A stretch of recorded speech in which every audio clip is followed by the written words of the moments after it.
31. To love is to be vulnerable. Author's note.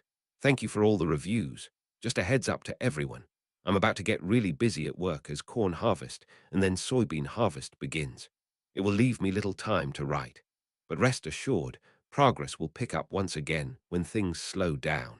I would not expect the next full-size chapter until November, but after that things should return to the once monthly large chapter.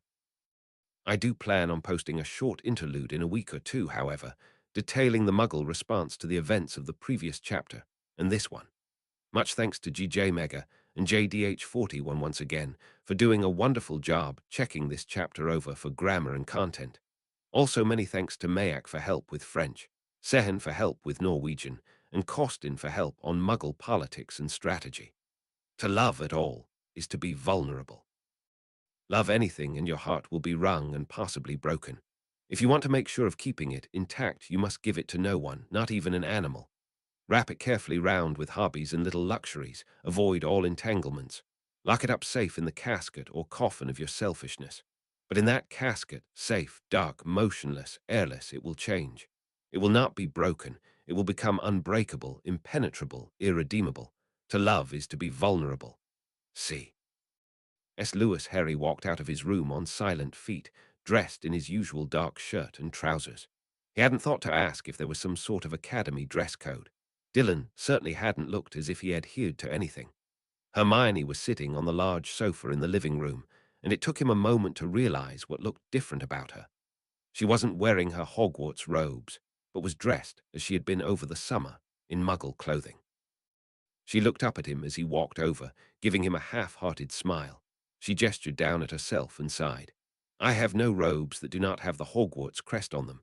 What do I do? This doesn't strike me as the kind of place that would look kindly on anyone dressed like a Muggle. Harry thought of Durmstrang's non-admittance policy concerning Muggle-borns and grimaced. I hadn't really thought about it. Hermione rolled her eyes, then glanced around. I don't suppose Darby or Blossom can purchase wizarding clothing for me.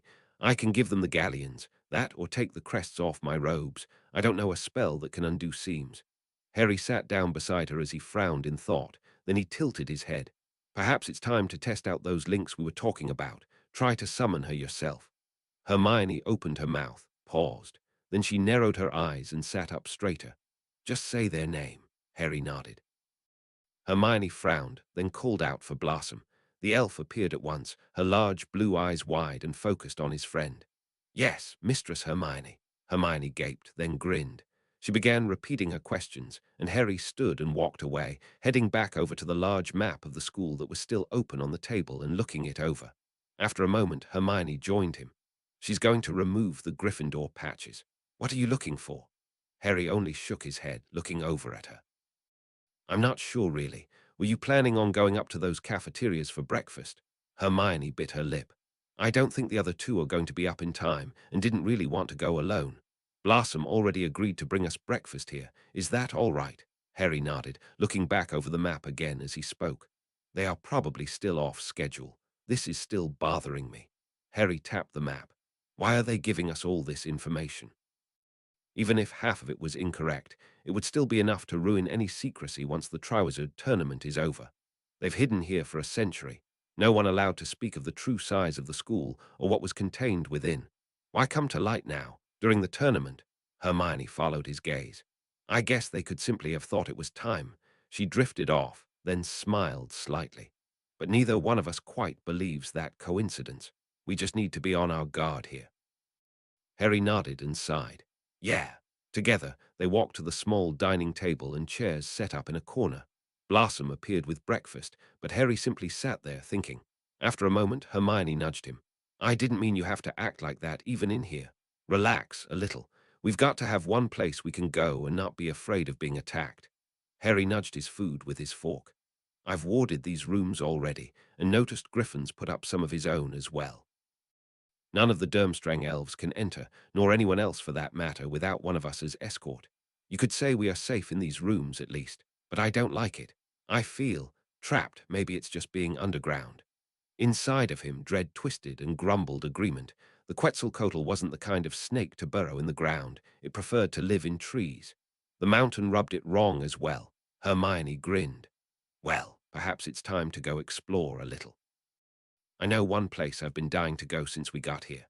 Harry groaned. The library.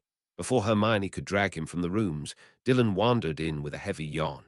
The tall boy was dressed in thick brown robes, their velvet surface looking a good mix of warm and wealthy. Harry was again reminded that apparently the boy in front of him came from a well-to-do family. His attitude was simply so unlike any purebloods Harry had met before that he forgot. Why are you two up so early? Don't you know this place is like being on vacation? I mean, Zach sure isn't going to make us do homework or anything. We can sleep as late as we like. Hermione straightened in disapproval. You may be nearly done with your schooling, but I have to study for my OWL exams. Dylan gave her an empty look of confusion. Owls? What do owls have to do with any exam? Another door opened, and Griffin strolled out, a book clasped in one hand. He set it on the table and flung himself into a chair, looking over at his younger cousin. You kids talking about me? Dylan rolled his eyes. Sure, Uncle Zach, always. Griffin snorted, then proceeded to ignore them, flipping open his book and beginning to read. Harry realized that Griffin wasn't going to enforce any of the rules adults had previously tried to foist on children or students. There would be no sirs, no calling him professor. The man acted the same now as he had over the summer when Harry had met him, as if he had no say over what Harry does. Harry found himself relaxing slightly, only just now aware how uncomfortable he had been with the idea of Griffin being in control of him. The man was definitely odd, but it was the kind Harry could benefit from. Hermione turned her attention back on Dylan with a superior look. OWL stands for Ordinary Wizarding Levels. All of us start studying for them in fourth year and take them at the end of fifth year in all of our subjects. It is very important, as it depends on the results of that test to show whether we can enter NEWT level classes. Dylan folded his arms and smirked. And NEWT, what does that stand for? Nefariously elegant wand tipping. Hermione sniffed, but Harry could tell she was amused despite herself. Nastily exhausting wizarding tests. Dylan guffawed, slapping one knee with his hand as he laughed. That's too awesome, and here I thought you guys had no sense of humor at all. Hermione began to smile, her brown eyes lighting up. Harry smiled at her and found his thoughts once more turning to the night before and the insight dread had brought to him. Hermione turned to him, tilting her head, and he realized he had missed something. What? Dylan laughed again. Daydreaming. She asked if you had your outline for these OWLS. I wanted to see how they compared to our own exams. We only have the ones we take to get into high school and then to graduate. Harry nodded and trotted from the room to get the papers from the ministry and his own notes. When he returned, Dylan was shoveling food in his mouth as Hermione sat across from him at the table, absently tracing a finger across the surface while she tried to see what Griffin was reading. Harry walked over and took the fourth chair, sliding the papers over to Dylan, who began to flip through without pausing at his meal. Finally, he pushed his plate away and raised an eyebrow. These are the general requirements for each subject, Harry nodded. They will have a test on theory, then require a practical example to designate the theory. Dylan shrugged. It doesn't look too complicated, honestly. Some of it's rote memorization. Can't help you with that. But this stuff in charms and transfiguration is pretty basic. If you need any pointers, I'm here, or you can drag Uncle Zach over there out of his books. Hermione looked like she would rather join him in his books instead. Harry sighed. I think I'm fine. The next ministry scheduled test is in December, which is when I plan on taking them. I can read a few books and be fine. Dylan raised both eyebrows this time, but didn't comment. Hermione fidgeted. Well, not me. I'm just starting with this stuff. Harry sighed. Don't listen to her. She knows most of the fourth-year material already. Hermione glared at him. It's not that easy, Harry. There are a lot of facts we have to know for these tests. You can't just memorize everything. Dylan laughed. Then why are you worried? If you can't memorize everything, then you already know ahead of time that you won't know it all. Just do your best and roll with it. Hermione huffed, but for once had no comeback. Harry glanced over at Griffin, then back to Hermione and Dylan. We were thinking of venturing to the library, and perfect. Griffin nearly shouted, leaping to his feet, causing all three of them to jump in their seats. I was just about to offer myself. Good to know you all are thinking about your schooling. The library is the perfect place to go. Absolutely. The man began to stride to the door, and Hermione and Harry hurriedly followed him. Then Hermione stopped, grabbing Harry's arm. Our robes. Not only is it cold out there, but she gestured down at her muggle outfit. Harry nodded and left the impatient Academy alumni to slip by his room and grab a black robe. Hermione appeared a moment later, her own black robe now no longer bearing the Hogwarts crest. The house elf had left no sign of its existence. Harry smiled at her, and Griffin pushed the door to their suite open with one hand. It was mid-morning in Durmstrang's time, and a Tuesday. Chances were most of the students would be in class. They passed no one as they swept down the corridor, following Griffin's long strides. When they reached the staircase, the older wizard barely paused as he quickly began ascending the stone steps. Hermione seemed just as eager, her eyes bright.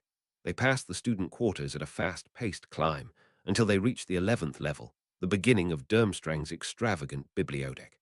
Hermione gasped, slowly walking forward, her eyes large and filled with wonder. Harry chuckled. Dylan, beside them, groaned. Griffin glanced around, then turned to them with a bright smile. All right, here is the plan. Study in the library all day. I'll see you in our rooms before the formal dinner tonight. We will go up together. Harry stared at the man, but Hermione nodded eagerly. Dylan groaned again, rubbing one hand on his stomach. But what about lunch? Griffin waved them away, absent blue eyes already roaming over the shelves with longing. It's a floating lunch. Just wander up when you get hungry. With that, the tall wizard began to stalk off. Hermione did a small twirl, looking around at the towering shelves. Isn't it the most wonderful thing you guys have ever seen? Dylan grumbled, then turned to Harry with a disgruntled look in his tan eyes. I'll be in those chairs over there. Come and get me when you can drag her away for food in a few hours. Harry nodded and watched the brown-haired boy stalk off in much the same manner his older cousin had, though for totally different reasons. He turned back to Hermione, who didn't even seem to have noticed that it was now just the two of them. He nudged her slightly to get her attention and smiled down at her. Well, where do you want to start? The rest of the morning was spent walking from one end of the library to another. Hermione had attacked the place with the same regimented mentality she approached anything.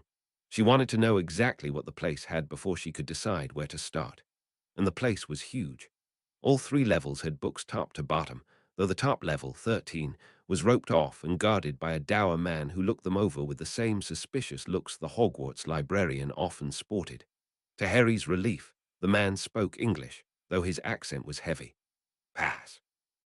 Hermione glanced at Harry, then shook her head. I'm sorry, no.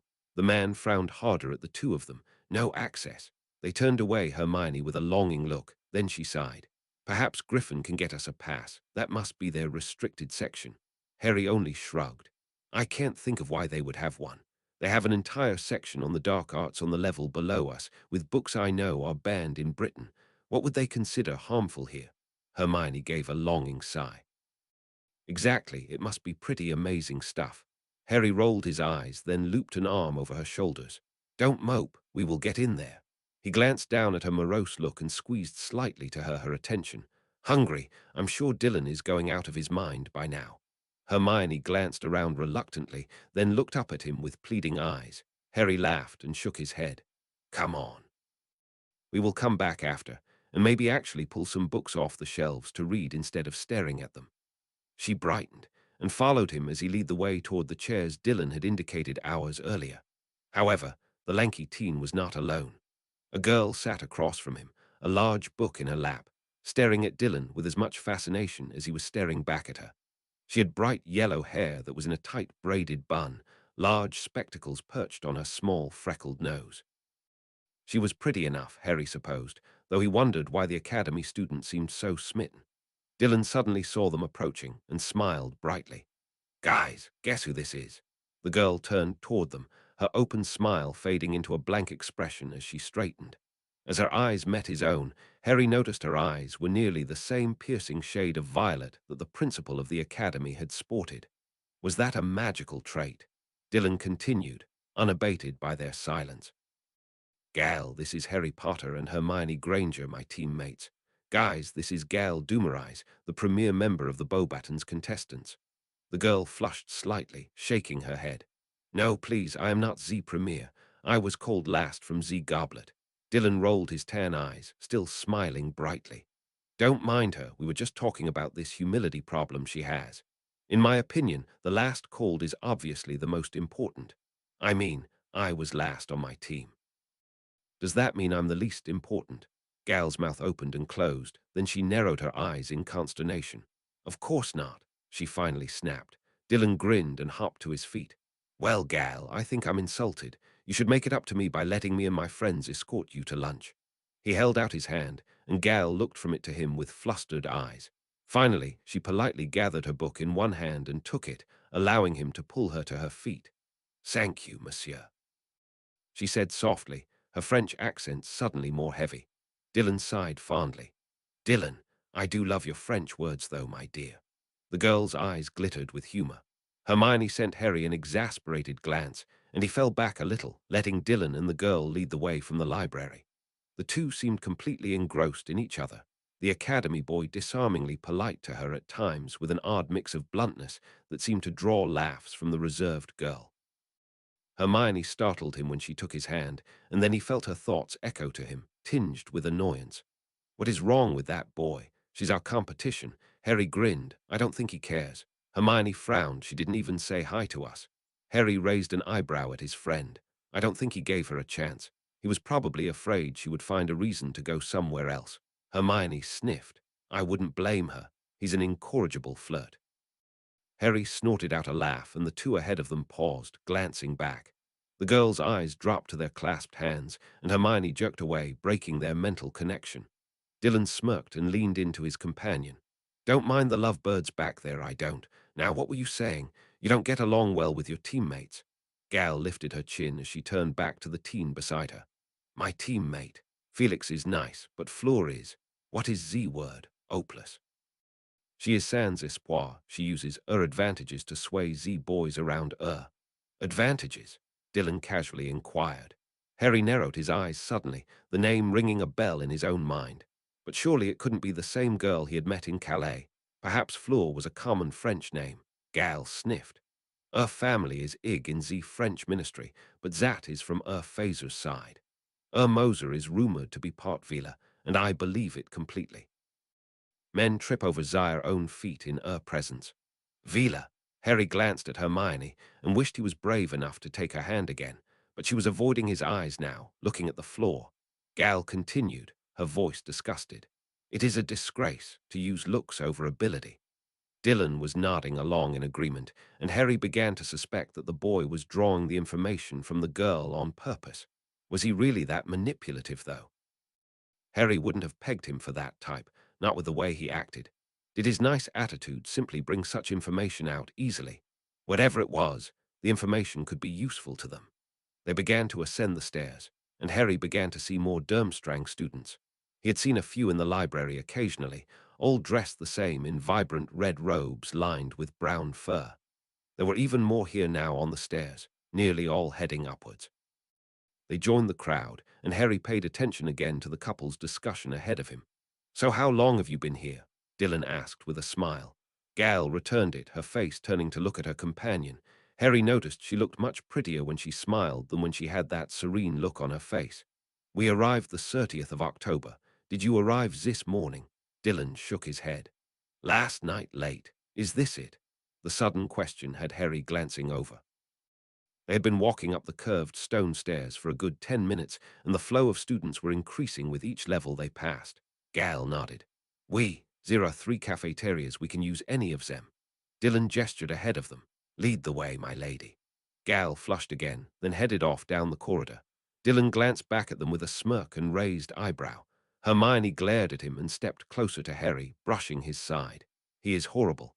An absolutely horrible person. He's using her, I know it. He shouldn't act interested in a girl just to interrogate her about this blasted tournament. Harry couldn't disagree, but only sent her a shrug. He wasn't sure that was the only reason Dylan was acting so flirtatious, but didn't know the teen well enough to tell. Hermione glared at the boys back as they followed, until they reached an open door. Through it, a large cavernous room loomed. Gal headed toward one side, where a long row of house elves were serving some sort of food onto plates that students were placing on trays. Harry was abruptly struck by one of his few memories of Muggle elementary school. It had been one of the few times he had had food not burnt or picked over by Dudley. He hadn't thought of those years in a long time. That the memory rose now disturbed him. Hermione sent him a glance, and he shook his head. In the middle of the room, there were regimented rows of tables and chairs, with students scattered among them, eating and talking. Gal grabbed a tray and began to walk down the line of house elves, stopping to let them place plates on the tray. Dylan followed suit, looking completely comfortable with the practice. Hermione and Harry followed. He felt odd, letting unfamiliar house elves give food to him, but he supposed it was truly no different from Hogwarts. You merely didn't see the elves themselves there. He was surprised, however, when he saw that at the end of the line was a student serving food, his face blank though his ears were red with embarrassment. A punishment of some sort. Gal found a table, and the academy students piled in around her, Dylan sitting beside her and sliding out her chair with practiced poise. It was so unlike his usual manner that even Harry was tempted to agree with Hermione. No wonder it rubbed her wrong. She didn't like it when people were manipulated, and Dylan was doing everything but pant at the pretty girl's feet to show he was interested in her. Throughout dinner, Dylan continued to subtly pull information out of Gal, like her impressions of the other contestants and what she thought of Durmstrang so far. It is very formal air, I think. At Beauxbatons we are respectful, yes, but we are not always on our toes. Is that Z phrase? On edge, perhaps. Z students' air are encouraged to establish rank wizens themselves. It makes it odd to be friendly to them. Hermione leaned forward, meeting the girl's violet eyes with curiosity as she cut Dylan's next inquiry off. What do you mean by rank? Gal inclined her head, seeming a bit cooler towards Hermione than she was towards Dylan, but she still spoke, eyeing the brown-haired boy next to her with a proprietary air. Harry could see Hermione was holding back from another eye roll. They seemed to have leaders of each of Zyre Evney or year levels. A complicated hierarchy I have not been able to grasp yet, but Zir is more than one. I think this is marked by patches on Zyre's shoulders, but I have been unable to speak to them about this. Hermione looked disappointed, but nodded. At Hogwarts, we have prefects chosen to lead our houses, and over the prefects is a head boy and head girl. It's probably something similar. Gal frowned at her, glancing between the bushy-haired girl and the smiling Dylan. I thought you were with l'Académie. Hermione flushed and looked down quickly. Harry subtly reached out and clasped her hand under the table, squeezing, though he didn't attempt to speak. He hadn't known till now that the other champions had not been informed that Hermione had been a Hogwarts student when the goblet chose her. He should have known Dumbledore might keep that to himself. Dylan chuckled. Oh, Hermione transferred only recently to join us Americans. Confusion flashed over Gal's face, and she looked harder at Hermione, eyes narrowed. Harry knew what she would be thinking, how Hermione must have snuck her name into the tournament. He was sure all the contestants knew of that part at least, that it had been her name that came from the goblet. Suddenly, Dylan's smile faded. He was looking behind them, his mouth dropping open slightly. Gal began to scowl viciously, anger and hate swirling in her vibrant eyes. Harry felt himself go immediately on alert. Hermione stiffened, feeling him tense, and before Harry could stop himself, he rose to his feet, turning to face the threat. And he saw the same beautiful girl he had encountered before at the small potions shop in Calais. He cursed, remembering her imperious manner, and stiffened further as he thought of Gal's previous words. Dylan, gawking, also came to his feet, nearly tripping over himself as Fleur de Lacquer approached.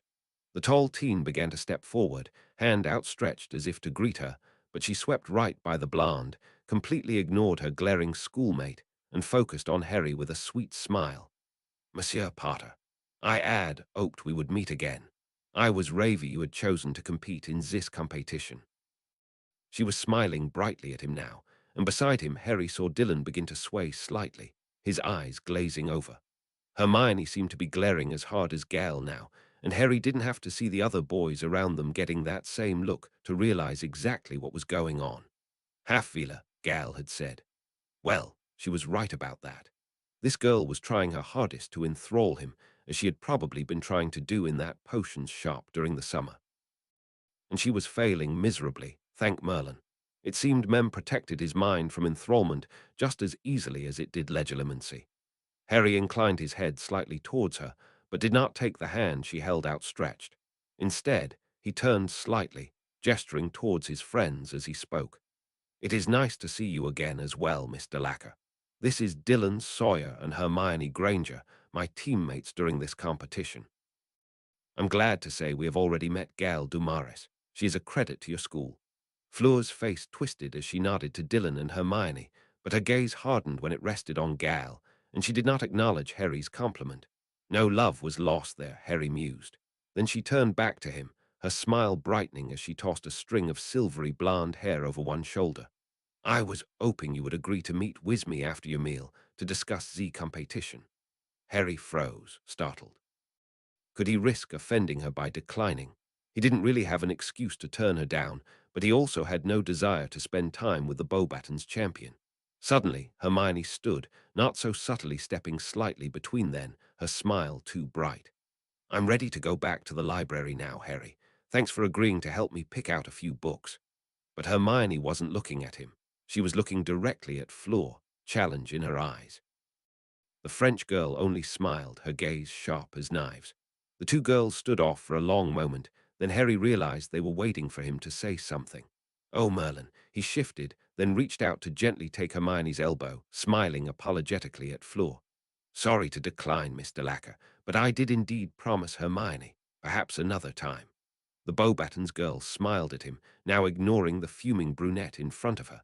Of course, a gentleman always keeps his promises.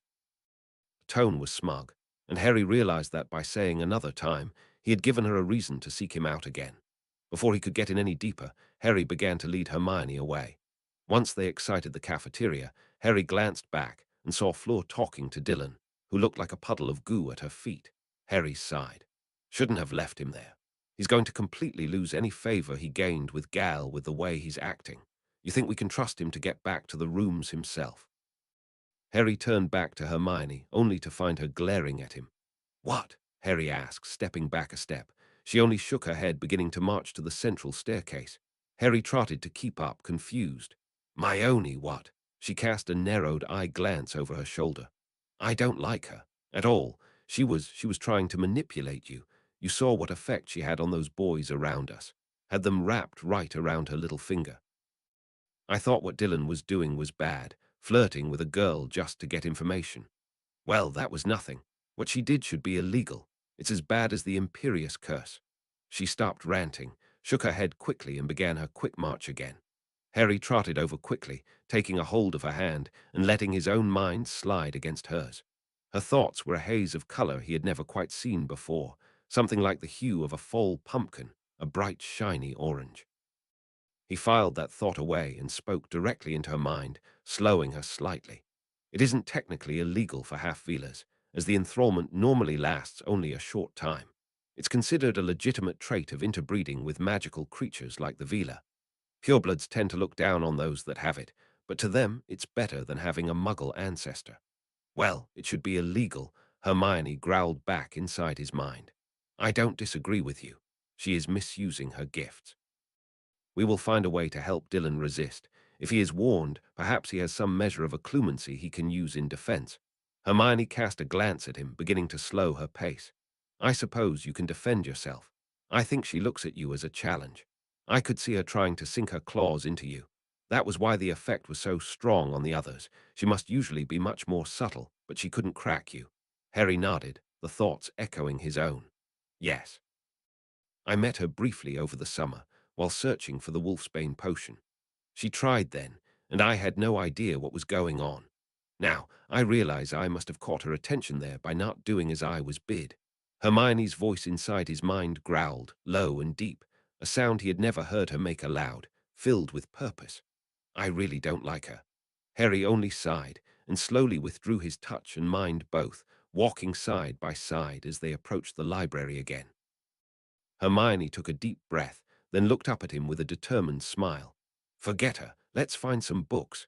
Harry returned her smile and glanced around at the large library. "Pick a direction." Dylan sat back down with a sudden jolt, shaking his head. Angry violet eyes met his own as Gal frowned fiercely. "What is it?" Dylan said dimly, shaking his head again as he looked back over the large room. The girl had been so beautiful, like rays of light, the sun come down to earth. He had never seen anything so beautiful in his life. Snap out of it. Her voice was harsh, and Dylan looked back at Gal with a frown. Ha! The girl snorted and turned away, looking down at her plate. She took a deep breath, then slowly relaxed the tight grip she had on her fork. Can you zinc straight, imbecile? Aye. Dylan looked over the cafeteria again, trying to figure out when the beautiful girl had left. Fleur, such a wonderful name. It fit her perfectly. Perhaps he could talk to her again. Maybe he should go after her, find where she had walked off to when she left, without even a goodbye. Perhaps that meant he was supposed to follow. Dylan began to rise, his heart frantic, when a hand grasped his arm, nails digging into his skin sharply. He grunted, sitting back down with a harsh exclamation at the pain. Damn! He looked over at Gal with a fierce expression. What was that for? The French girl sniffed, lifting her chin. Can you not recognize when your mind has been tampered with? Zat, Alfbreed Pater says your zot's enthralled. Dylan simply stared at her, frantically trying to get his memories back in order. They had been having a conversation. Harry and Hermione had been. Dylan glanced across from them, brows drawing together. Where did Harry and Hermione go? To his surprise, Gal grinned fiercely. I like your compagnons, Dylan. Zis, Arai did not give in to as you did. It was wondrous to see. Zay left nearly 10 minutes ago. 10 minutes. Dylan stared hard down at the table, anger beginning to rise in his chest. What had happened? It had all started when she had appeared. Her smile, her eyes, so blue, so bright, so perfect, he felt as if something soft was pressing on his mind, like a sheer veil wrapping him up tight, warm and lovely, and all he ever wanted. A sharp burst of pain slapped against his arm, and Dylan cursed as his eyes focused again, meeting Gal's eyes. She didn't look angry anymore, but only resigned. Ave found pain to be the most effective means of rowing off influence. Cold water works as well if it is a sudden dunk. Eventually, without presence, it would wear thin and leave you, but it could take a week or more, depending on the strength of target. Dylan nodded dully, the entire incident finally sinking in. He had been enthralled by a Vila, and it had been one of the most wonderful feelings he had ever had. He would have done anything for her, absolutely anything, with a smile on his face. Fear rose in him abruptly, and he closed his eyes, clearing his mind of all thought and emotion, frantically reaching for the fragile occlumency he had. He had never been good at it, always getting too bored to spend the time necessary to strengthen it with meditation. Now he wasn't bored, he was scared. Gal spoke again, her voice soft. It is all right. She can do that to almost anyone, even some of the male professors. Usually she is more subtle, only using it to get her way in small matters, to make people like her. She can be punished for making wizards do things they do not wish to do if the wizard complains. She paused, her voice soft and sincere as she continued. I don't blame you for falling prey to it. I am only angry at her for doing what she does. Felix, my friend, he can resist her with occlumency. It is why we are still armies. She does not like me and tends to intimidate those who are close to me.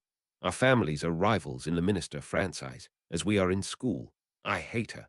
She said the last simply, as if hating someone was only a matter of course. Dylan slowly opened his eyes and looked over at her. She was beautiful too, though not in the same way as Fleur had been. Her violet eyes shone behind her glasses. Her hair was blonde and braided into a tight bun, giving her a severe look. A light dusting of freckles graced each of her cheeks, and Dylan found himself smiling again as he met her eyes. Well, my lady, I will immediately take a cold bath and begin to continue my small progress with occlumency. May I count on you to defend me from the wicked wiles of your fellow schoolmate? Gal began to smile, and her entire face lit with the expression. Dylan found himself enthralled in an entirely different way from that of the Vila. It was much more pleasant an experience. Of course, Dylan, he grinned. I think we will make great friendly competitors. Her Veiling was not strong. She thought of it that way, the fierce creature inside of her. Not strong, not whole, not complete. She only bore a quarter of its essence, a fragile thing, fledgling and half-formed. She would never take its shape, never bear wings or beak and fly, never cast few from her fingers, as her grandmother had done. Her grandmere, who had held Fleur gently on her lap and whispered to her of grand things, of the different types of magic in the world, of strength and blood and men. Valens did not bear wands. They did not need them. They bent the world to their wills with beauty and song and fire. But sometimes they felt love, and that loved burned them in turn. Her grandmere had told her such, how she was sorrowful that her children and grandchildren, all her future fledglings, would not know the truth of Vela's strength. They would only bear the hint of it, what ignorant wizards call a taint. Her grandmere had died after that summer, and her hair, the beautiful white gold hair of all Valens, had fallen and been reverently gathered for the family, a single strand going to Fleur to be placed in her future wand. Only in death could a Valen hair be taken. Fleur revered her wand for that reason, for the memories of her grandmere and her legacy, for the fire it held and the longing. She was a flightless bird, a cold fire, nothing like what she should have been, could have been, had her grandmere not loved a human man. She knew she was sharp-tongued, knew she was disliked for her easy grace and beauty. She did not bow down to their envy or ignorance, but used all the tools at her disposal, even as she grieved for the loss of those she could have had. She could bend men to her will, the only gift left from her veiling grandmere, besides the beauty. Fleur relied on it, revelled in the use of it, the power it gave her. It made her strong, made her dangerous. She liked the glances the other girls shot at her, mixtures of love and hate. She liked having the boys at Beauxbatons waiting on her every whim, and liked even more that they loved it as well. She had been told more than once that her charm was the highlight of their day, a drug to some, the feeling of warmth and safety and happiness. Her grandmere had told her of how it should have been. Veiling females were the matriarchs of their flocks, tall and graceful and feathered, their voices melodious and strong on the wind. The males all their own, serving the veiling queens with bowed heads and subservient eyes, protecting them with their very lives, loving them with their entire hearts. If Fleur could not be queen of a veiling flock, she would be queen of a human one. It was her right, her due. No male would ever be above her, would ever make her bow. She had vowed to never love, but only be loved, and she had succeeded. They all loved her with only a glance of her eyes or a soft caress. They came to her and basked in her presence, soaking it up like the sun. She watched their eyes glaze, their faces flush, and knew true power. Some slipped by, of course. Those who were bound, the married men who used the ancient rituals in their weddings. Other magical races who found themselves linked with barns, like the claybud werewolves with their moon-cursed wolves, or elves with their masters. And most frequently, those wizards who hid behind mental shields. She knew the feeling of occlumency, could judge its strength. Knew when she could push through it, could slip under or around the vacant shields and send emotions, lust and love and longing. She knew the weak men from the strong and acted accordingly. Except him. There was no muffling force of occlumency, no walled barriers or shifting shields in place. To her mind, he was like a soft lake of pure fresh water, sparkling and beautiful, his magic a cool breeze that ruffled around her with a bare hint of the storm beneath. She wanted him, wanted to overcome him, bind him to her so she could have that strength always, could call the storm to her will, rile the waves to tempest fury for her, summon his power to do her bidding. But he was close to her, in a way she had never before seen. There was no barrier to block her access. Her enthrallment merely passed over him as if it did not exist, as if she was nothing. She could not reach his mind under that pure water, could not read his thoughts in the wind over it. She skimmed endlessly over the water, lost and helpless and alone, and he was not there even as he surrounded her. She only wanted him more because of it. Finally, a man who may be worthy of her, one who would serve her because he chose to, not because she chose for him. His power and her own together, endlessly strong and unbeatable. She wanted that, to know a man loved her because she was what he chose to want, not because her power told him she was all any man could ever want, perfection in female form. She realized it now, that that was her wish she had never known she had. To know it was not her deluded veiling that made a man love her, and she would never know if the man did not have a choice. But because he had choice, he could choose not to have her. He could find her unworthy of him. She would not allow it. It was Fleur de Lacre, the granddaughter of Agata Pecora, once the veiling queen of the Isles of Scilly. She was not to be denied. No woman could ever compare to her in beauty or intelligence. She would prove herself. This tournament had come at an opportune time. By the end of the seventh task, Harry Potter would be hers. Harry was not looking forward to the formal dinner that night. He sat across from Hermione, dressed in the stiff velvet dress robes Griffin had suggested they all wear for the occasion, and stewed. They had been informed they would sit with the other visiting school's champions at a large table set apart from the others. Harry wasn't hoping to run into the Beauxbaton team again, though Dylan had returned in good spirits, talking grandly of Gal Dumouriez. It seemed the girl did not hold his reaction to Fleur against him, which gave Harry a better impression of her than he had formed in the short time they had spoken. Still, it was not Beauxbatons he dreaded the most, but Hogwarts. Dumbledore would be there. Hermione didn't even know who had been chosen as champions for Hogwarts. Harry leaned his head back against the sofa and groaned. Hermione's voice came to him from where she sat nearby. "It's just a dinner. Be polite, eat, and then we leave. I doubt we even have to talk to them." There was the sound of footsteps. Then Dylan's cheerful voice spoke up. "Is your old headmaster so bad? Does he put bad students in boiling water, beat them with a spiked paddle, make them clean toilets with no magic?" Hermione laughed. "No, Headmaster Dumbledore is a very esteemed wizard, I always thought." She paused, then spoke again, voice firm. "I always thought he was a good headmaster for Hogwarts." Dylan made a sound in his throat, a mix between laughter and scorn. Harry cracked open an eye and watched the freckled boy tap a finger against his chin with mocking grace. "Well, good to know the headmaster is a good headmaster. Got a lot going for him there." Hermione sighed, but looked down at her lap. Harry sat up and watched her as she seemed to wilt. He had known Hermione hadn't exactly been fond of Dumbledore, after Harry had told her what the headmaster had done with Harry's own muggle guardian, and later his schemes within Hogwarts.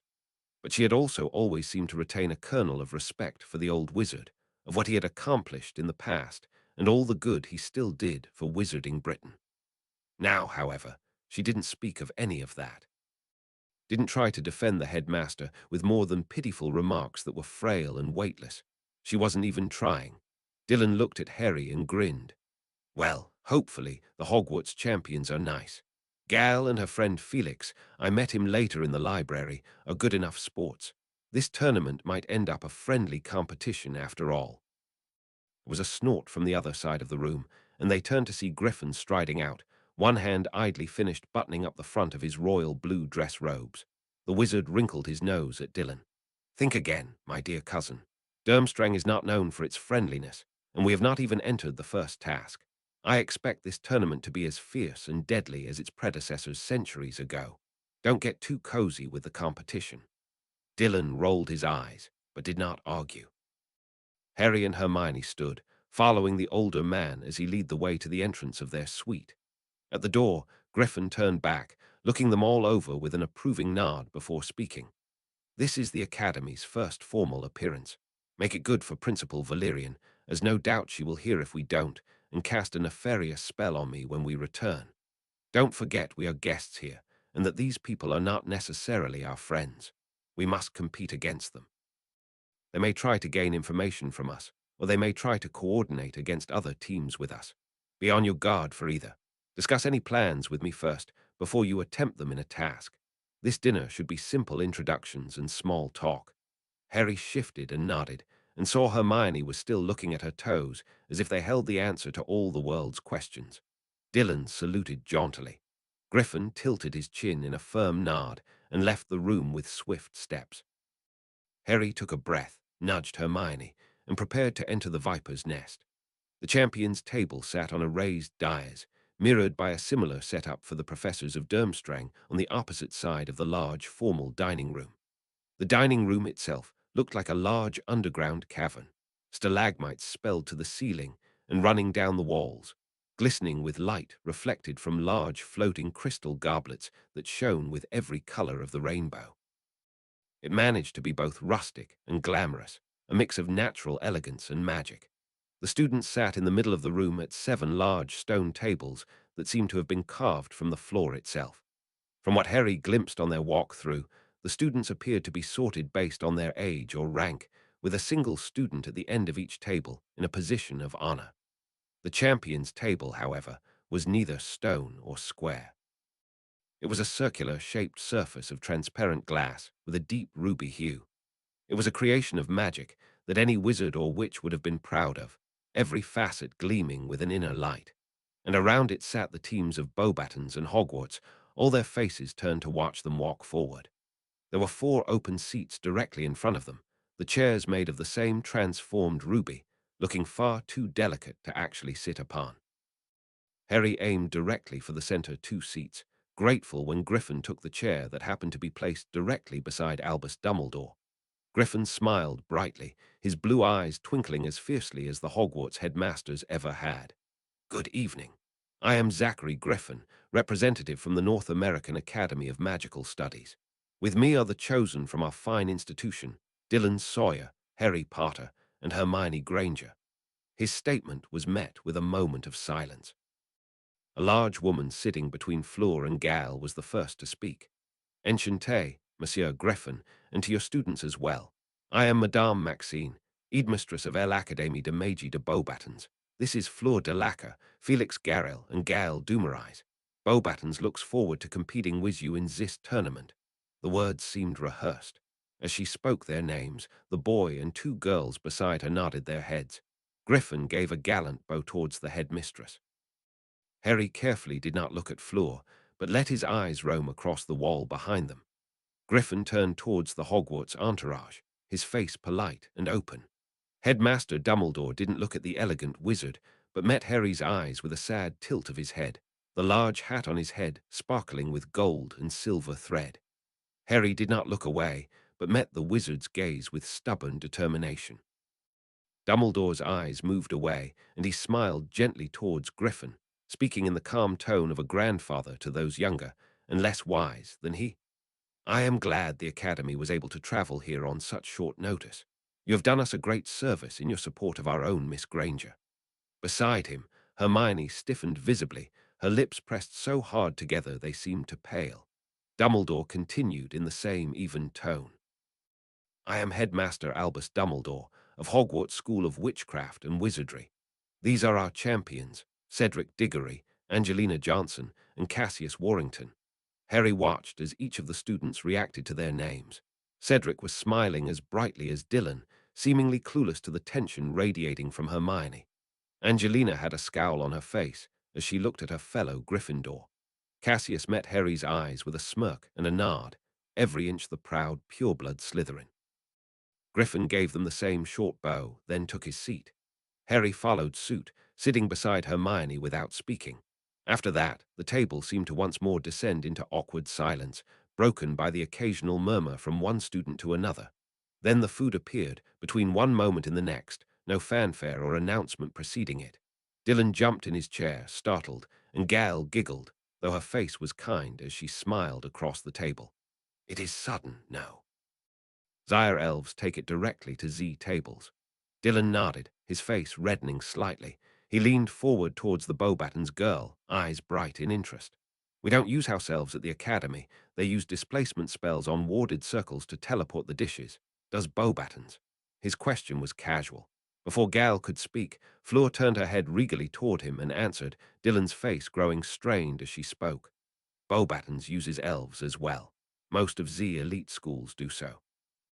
The insult was subtle. Dylan looked away from the blonde and did not answer, his jaw working fiercely. Harry immediately realized the teen was fighting the enthrallment effect of the Vila.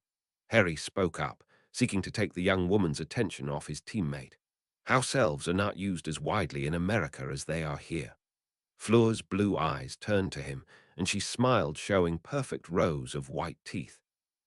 "Perhaps it is because many of Z bonds that bind Z elves to wizarding families go back much longer than even the discovery of the North American continent." Harry glanced at Hermione, whose eyes were locked on her plate before responding. "Do we even know the origin of house elves?" Fleur blinked at him, her mouth drawing into a frown. She glanced to the side at Madame Maxine, who shifted her large bulk and pursed her lips. "No, Monsieur Potter, we do not. Zere is speculation only." At that, Harry was relieved for the conversation to drift away from himself. Felix and Gal were speaking in low tones in French, too rapidly for him to even hope of understanding it. Fleur began a conversation with Warrington, though she glanced frequently at him as if looking for his input. Harry kept his head lowered and focused on the meal, turning the unfamiliar soup over on his fork. Beside him, Hermione began to murmur, a slight smile on her face. It's beef, I think. Tastes kind of like my mom's minestrone. Harry took a sip, then nodded back at her. She was relaxing as every moment passed, and Harry could only assume she had been worried that she would be confronted by the headmaster or his students. Beside him, Griffin turned and spoke to Dumbledore, his light baritone careless. So, Headmaster Dumbledore, I believe I've met you once before, though you probably do not remember me. Harry did not stiffen, though he felt himself become alert. Of course Dumbledore would know of Griffin. Mages were few enough that all of their number were most likely known to others, even if they had not met in person. Surely Dumbledore would remember the Academy wizard. Dumbledore spoke with a twinkle in his blue eyes. I do remember you, though you were a young man at the time. The Center for Alchemy in Egypt, was it? Nicholas and I had a talk on your discoveries during the annual convention. Griffin's smile widened, became more genuine. Yes, that was it. I had just graduated and began my archaeology studies in Egypt. It was an honor to meet the alchemist himself and hear him speak. Your own work with dragon's blood was outstanding as well. Dumbledore's twinkle faded, his smile turning rueful. Yes, Nicholas did not enjoy the public spectacle much, and a spectacle it always was for him. A very private person. And Dumbledore's gaze turned from Griffin to Harry, their blue deep and unreadable. This time Harry looked away, a memory rising vividly in his mind, of Flamel and Dumbledore poised in front of the Hallam Street fireplace, Flamel unbearably strong and powerful even as his body had turned frail and traitorous with age. Griffin's voice broke his reverie. I could see why. I did not get the chance to speak with him myself, with the press of people. Dumbledore smiled. But you did speak to me, if my memory serves me correctly. Griffin chuckled, waving one hand negligently. I believe I stammered out a platitude and then fled, not even asking the question I meant to. I am surprised that was memorable.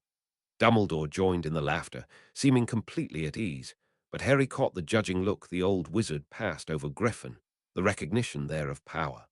The conversation seemed to die after that, the table descending into stilted conversation. Harry immediately began planning reasons to skip having to eat dinner in the formal dining room. Not only to avoid Dumbledore, but because he hated being so much in the spotlight, the raised table allowing the entire room to gaze at the champions of the foreign schools. It seemed the normal Durmstrang students did not have a choice, but perhaps there were exceptions for uncomfortable foreigners. As quickly as the plates had appeared, they disappeared, and with polite farewells, the Academy delegation was able to return to their rooms for the night. When they returned to their rooms, a silver tray bearing 2 letters was waiting for them on the long end table in the center of the room. As Hermione frowned, Darby bowed beside it towards Harry. 2 letters arrived, Master, one for yourself, and one for Mistress Hermione. Elves bring letters to guests from Owlery, sir, I is told by Durmstrang elves. That answers that, Dylan muttered, before heading towards his room. Harry took the letter marked for him off the tray, and Hermione reached out to take her own letter. Who would be writing her? Her frown deepened as she flipped the envelope over, her heart jumping as she saw the familiar elaborate wax seal. A tinge of anger rose in her, warring with excitement, as she opened the letter with narrowed eyes. Granger, Neville is writing Harry and yourself a letter from all of us, but I felt I personally needed to correspond with you.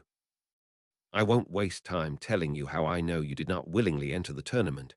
I want to tell you about this summer. Hermione grimaced, and with a glance towards Harry as he read his own letter, moved away to sit on the couch. I regret attempting to enter your mind. I know it was wrong, that was a form of the highest betrayal. I can tell you all the reasons why I did so, but there is no good excuse, and I doubt you would accept them. I regret the most that I did not have the courage to tell you this to your face while you were still at Hogwarts. I, Draco Malfoy, request your forgiveness and formally offer any assistance I may give you in return for my wrongdoing. You deserved better. I had no reason to expect you to tell me your secrets or your reasoning when you declined my assistance with a clemency that day. I had no right to be angry when I was denied, nor to attempt to prove anything in such a manner. I was completely in the wrong and only hope we may still be friends. I am worried for you. I grew up hearing stories of Durmstrang. My own father wanted me to attend school there. You will not be safe among its students. Be wary. Draco Malfoy. Hermione let her hands fall to her lap, the letter clasped tight within, its stiff parchment creasing with her hold. He said he was sorry. After 3 months, 2 of which she had seen him daily, often for hours at a time, and he had ignored her or spoken around her, never meeting her eyes. Hermione had thought he would never even mention it again. She had thought he was too stubborn, too convinced he was right, to ever apologize. Draco Malfoy didn't apologize for anything ever. He was a pureblood Slytherin. Even if he had done something wrong, the fact that it was to a muggle-born witch only made the possibility more remote. But they had been friends.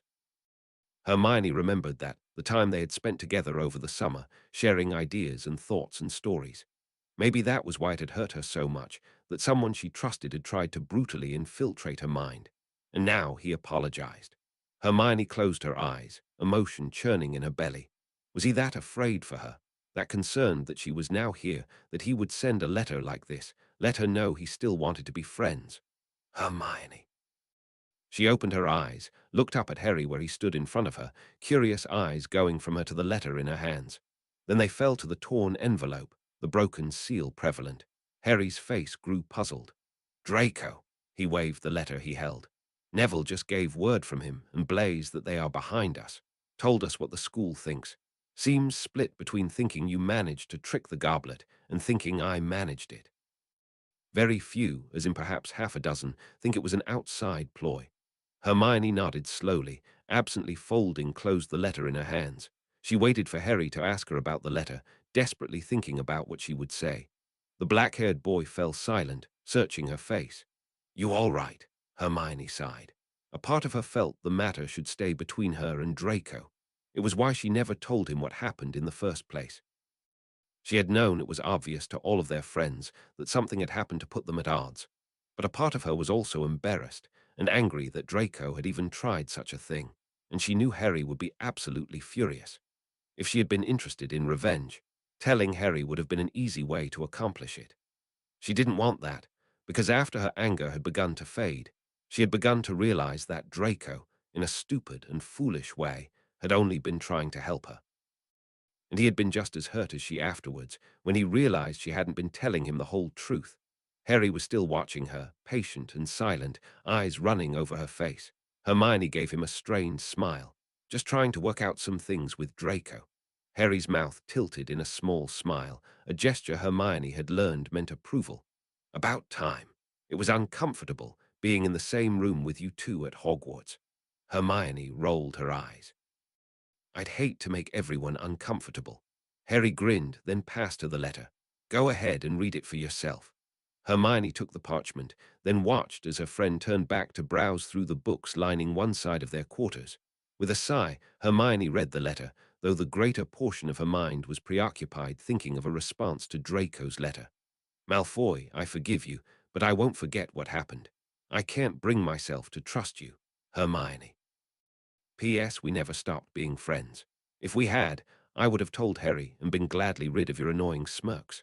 Hermione, I suppose 3 sentences is better than the silent glares I've received the last few times we were present in the same room. I will earn your trust. Malfoy. P.S. Your friendship is indeed valuable. Draco, as I recall, you returned any glare of mine with equal fervor. As a matter of fact, yourself started many of our staring matches. How you will earn my trust when I may not see you again for a very long time is beyond me. Hasn't anyone told you to be content with what you have? Hermione. P.S. I would think every friendship is valuable. Potential allies, and what not. Dear Hermione, we are equally guilty in the matter of glares and staring alike. I'm sure Blaze has kept a tally, along with his insistent questions into the reasons behind our mutual dislike. He is relieved to know we are on good terms once again. Hasn't anyone told you it is a pureblood's prerogative to never be satisfied with that they have? We must always have more. Draco. P.S. There are different levels of value among friends. The days settled into a fragile pattern. Harry spent most of the days in the library with Hermione and Dylan. Griffin was often seen there as well, and had not been able to provide them with passes to the archive that was behind the barrier. Apparently those were books on rituals that were deemed dangerous to untutored students.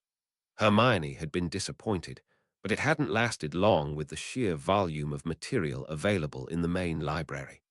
To Harry's relief, he and Hermione had been able to avoid the formal dinners.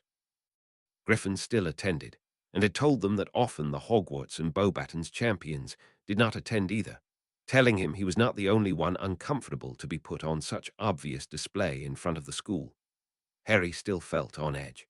They were no closer to understanding what the first challenge would be, and he was uncomfortable with the stares he often felt on himself as they traveled to and from the library and cafeteria.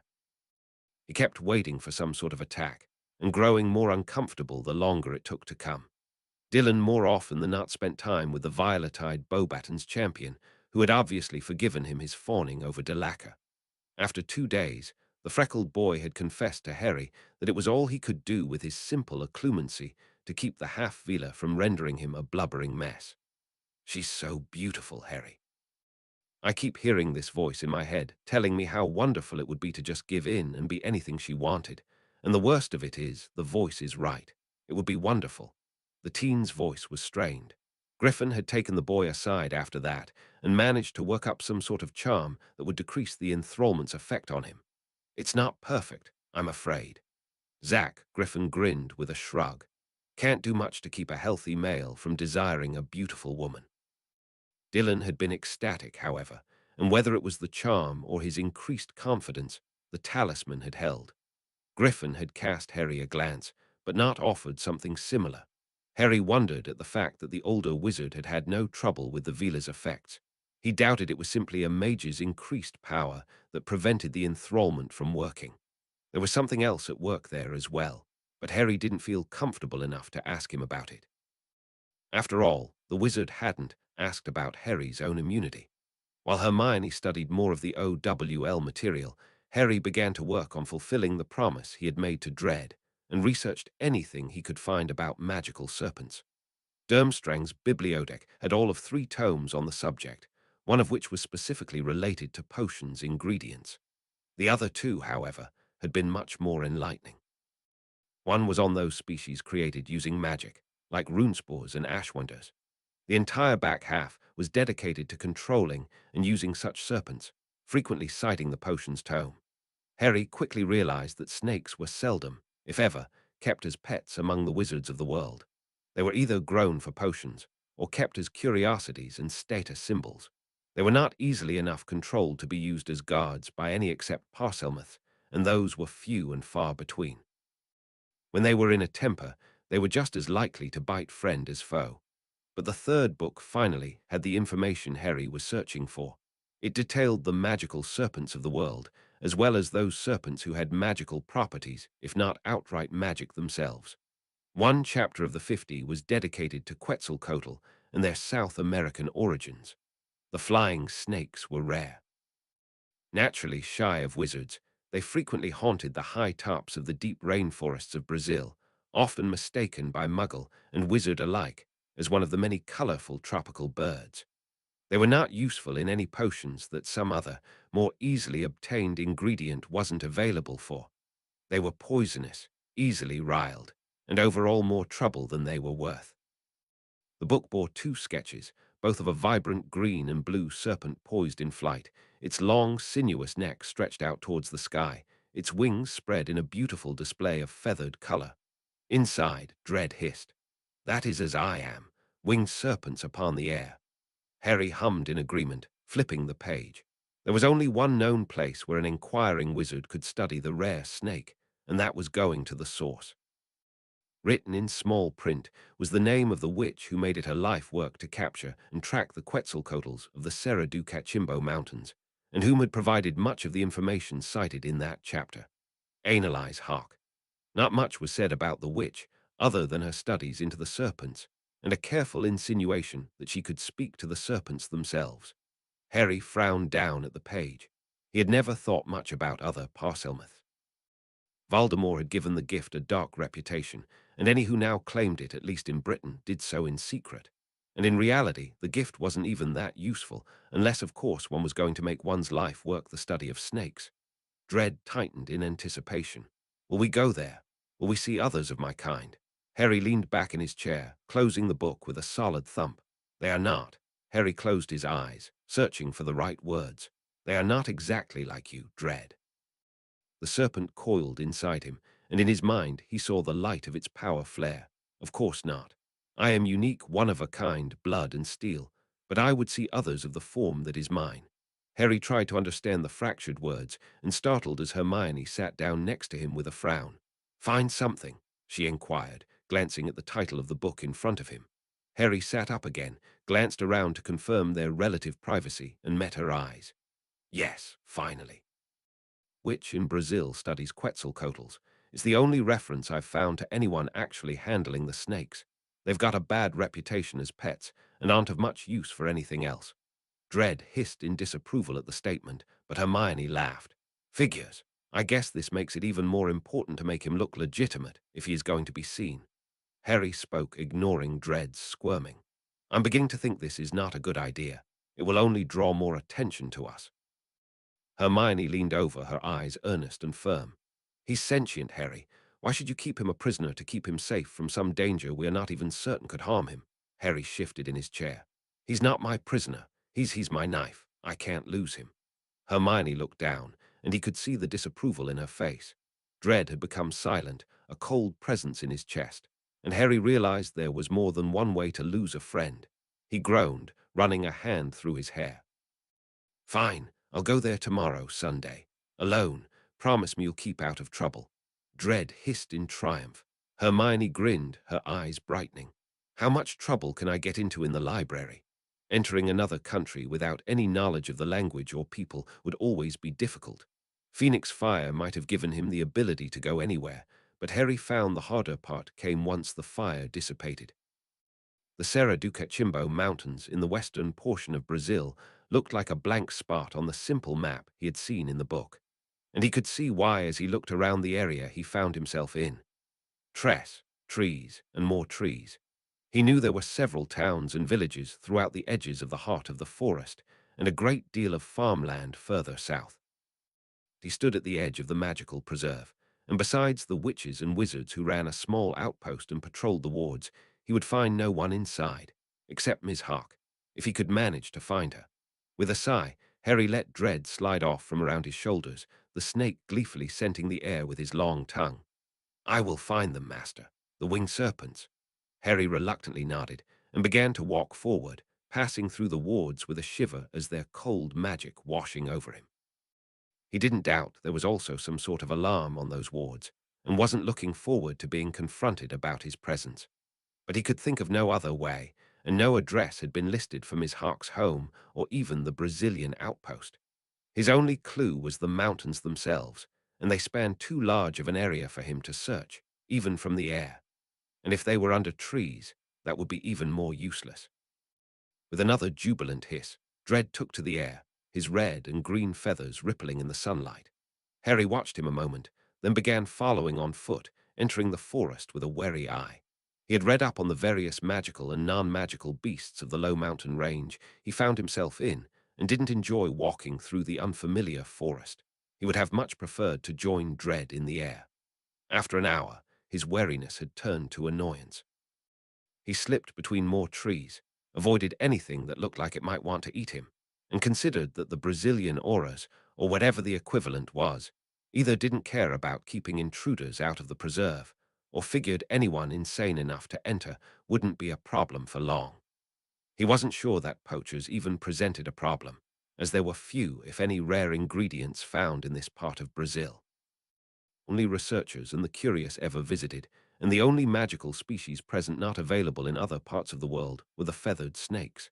A flash of color distracted him from his thoughts. He paused, glancing about. Then from the sky Dread dived down, his hissing shout preceding him. They are here. I have seen them in the trees, an entire nest.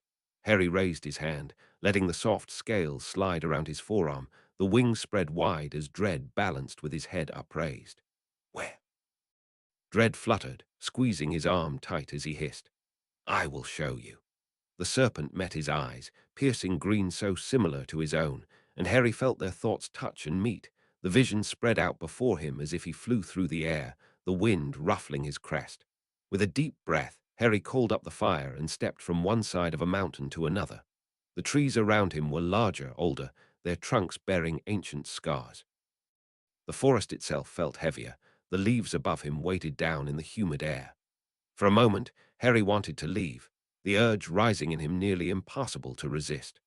Dread took flight in that moment, hissing out a welcoming song, and he saw around him that the trees were crowded with colorful feathers, blue and green, red and yellow, all slightly different, at least 100 snakes observing them curiously.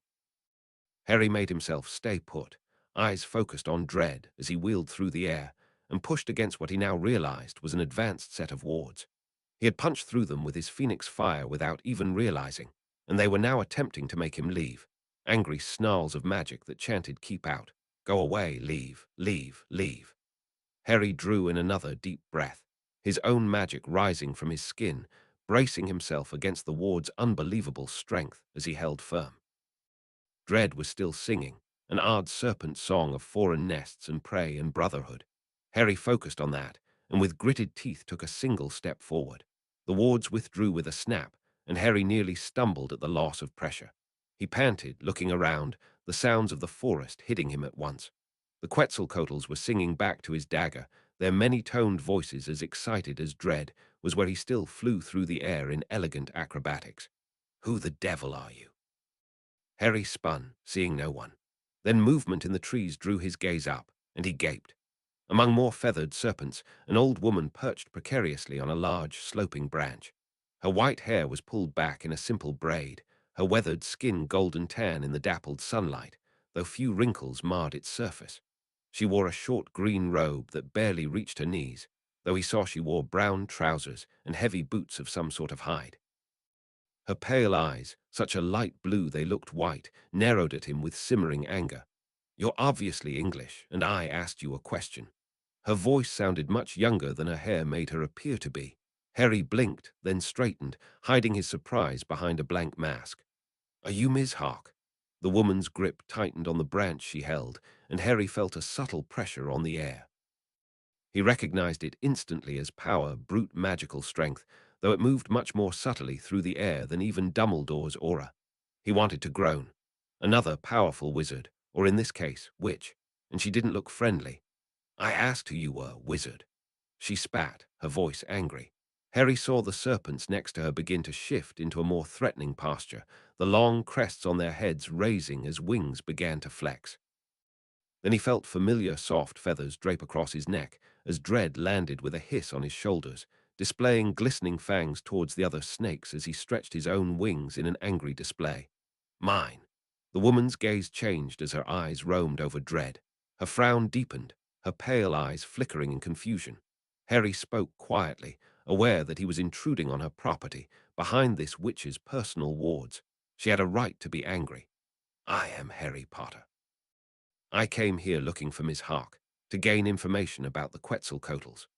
The white-harried woman sniffed with disdain, and in a sharp motion whirled, and began walking back along the large branch. Harry followed her path with his gaze, and realized that the tree whose base he stood beside was in fact the base of a large network of rope bridges and wooden platforms, leading up to a large wooden building whose windows and door were covered with only thin fabric coverings. The entire structure blended in with the trees around it, cloaking it from eyes that did not know what they searched for. The woman paused at the trunk and kicked something with one booted foot, releasing a coil of rope that fell within inches of the ground. She glanced back at him with challenge. Do not call me Miss Hawk. I left that name behind before you were even born, youngling. I am Analyze. Follow. Words were abrupt, her accent reminding him more of the students at Durmstrang than what he imagined a Brazilian would sound like. He walked over to the rope, on closer inspection seeing it was a rough ladder of sorts. He quickly ascended, giving silent thanks that the thing remained solid. Analyze was walking away before he even reached the top. Harry looked over the maze of ropes and moved along as quickly as he dared, heading upwards along the low sloping branches towards the wooden structure at the top. The witch never paused to glance back to see if he was following, but continued along at her fast pace. This had better be worth it. The large building was roughly square, random branches protruding from walls and the floor in a way that let him know they had been there much longer than the building. The place had an open, easy feel to it, reminding him deeply of a bird's nest. a temporary place to rest before heading out again into the world. Analyze perched upon a stool and fixed him with stern eyes. Close, Harry saw she had green and blue feathers woven through her white hair and wore several gems in a feathered necklace around her neck. Each one glowed with power, a telltale sign that magic was stored within. Harry hadn't seen a wand yet and had the sneaking suspicion she didn't need one. Well, explain yourself, she snapped. Harry again found himself searching for words. He hadn't really had much of a plan. Mostly this trip was to make sure his story of purchasing an exotic pet would pan out. But the more he looked around, the more he realized just how odd it would be to have one of the rare snakes in his possession. Aye, Harry looked away, out through the window which showed the tops of more trees further down the mountainside. The occasional flash of color streamed by, though whether it was a snake or one of the many colorful birds that lived in that region he wasn't sure. He leaned towards the snake. Speak up. She spoke with impatience, one foot bouncing with energy. Harry sighed and decided there was little harm in telling an antisocial old woman in the middle of the rainforest about dread, especially considering the snake was already draped across his neck. I have a Quetzalcoatl and wanted to know if it was possible to purchase another. Analyze raised an eyebrow, then laughed, the explosive sound unexpected. Harry blinked as she stood with shaking shoulders, tossing her white braid over her shoulder and pointing in his direction. You have a Quetzalcoatl, really? Harry glanced to the side to where Dred's head watched the witch, then back at the woman. He felt his stomach begin to sink. Yes. Analyze laughed again, her voice melodical.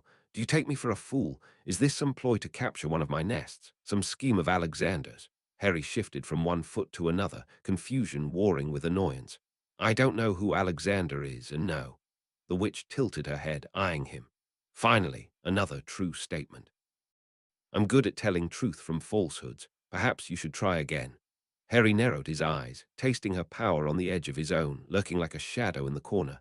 Perhaps she really could tell if he was lying, or maybe she was only guessing. Can Quetzalcoatls be bought? The woman folded her arms and lifted her chin. Absolutely not. Harry's lips pressed together. Why? Her fingers flexed, tapped her arms. Her pale eyes never wavered from his. Because they cannot survive outside the forest. They must have a diet of fruit and birds native only to this country, as well as an atmosphere humid enough to keep their scales from flaking. They must have room to fly at least 6 hours a day. Her eyes narrowed on dread. And most importantly, they never affiliate themselves with magic users. They will escape at a moment's opportunity or kill themselves trying. They are wild creatures, Mr. Potter, and no one's servant. Dread reared up, his wings spreading again in agitation, but his voice was more hurt than angry. I am a winged serpent. I am of air and earth, dark and light. I am the fangs from above, the shadow on the ground. Analyze looked from the serpent to Harry, eyes narrowed in disapproval. You were unwise to attempt to transfigure one. I can tell the real thing from a fake. Dread coiled in agitation, his hissing litany growing more fervid in Harry's ear. He raised a hand and gently pulled the snake from his shoulders, cradling it in his arms as its wings opened and closed with ferocious intensity. How can you tell? Harry asked simply, ignoring Dread's rant. Analyze smiled with sharp humor, looking at him as if he was nothing more than an annoying insect. You acknowledge it, then. It is obvious to anyone who spends time with the flock, which as far as I know would only be me.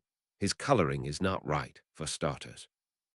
The color itself is true to the species, though rare for green and red to be present without yellow in between. But the pattern, that is more like a hawk or falcon pattern, with the primaries and secondaries solid and the coverts brindled. None of my knowledge ever have such a pattern. He's also much too large, a full foot longer in wingspan. And of course, there is his manner. She gestured towards Dread with a scoff. Look at the way he meekly lays in your arms. Quetzalcoatl are independent, free. I had to join their flock, not the other way around. Even the ones who know me never touch my person or desire to be touched. It is against their nature, perhaps because they are so fragile. Dread had finally stilled. He seemed to wilt, his wings now pressed flat against his scales, listening with rapt attention. Harry took in the information, regretting now ever taking the trip. He cleared his throat, looking away from her accusing eyes. Fragile, he finally questioned, not knowing what else to say. Analyze nearly snarled.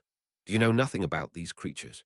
You come here desiring to purchase, and do not even know the reasons they are so rare. She paced across the room, and Harry sensed her magic pacing alongside her, restless and angry. Quetzalcoatl live in nests for protection, as other larger birds find them easy prey by themselves. The males have no camouflage. Their wings are in many ways poorly formed for their bulk, and at a bad landing or fall will snap. Many of the ones here no longer fly, but hunt along the branches or ground, looking much like a normal snake. Their scales are very sensitive, and it pains them to be handled forcefully. Harry looked down at Dredd and slowly nodded. Knowing all that, it was obvious that Dredd wasn't normal. He was strong and able to regenerate automatically. He was nearly as large as Fox and able to fly nearly as far.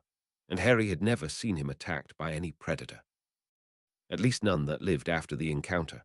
"All right," Harry said firmly. "Thanks for the information." He began to turn, but Analyze stepped forward with a quick step. "Not so fast. Who sent you?" Harry shook his head. "No one."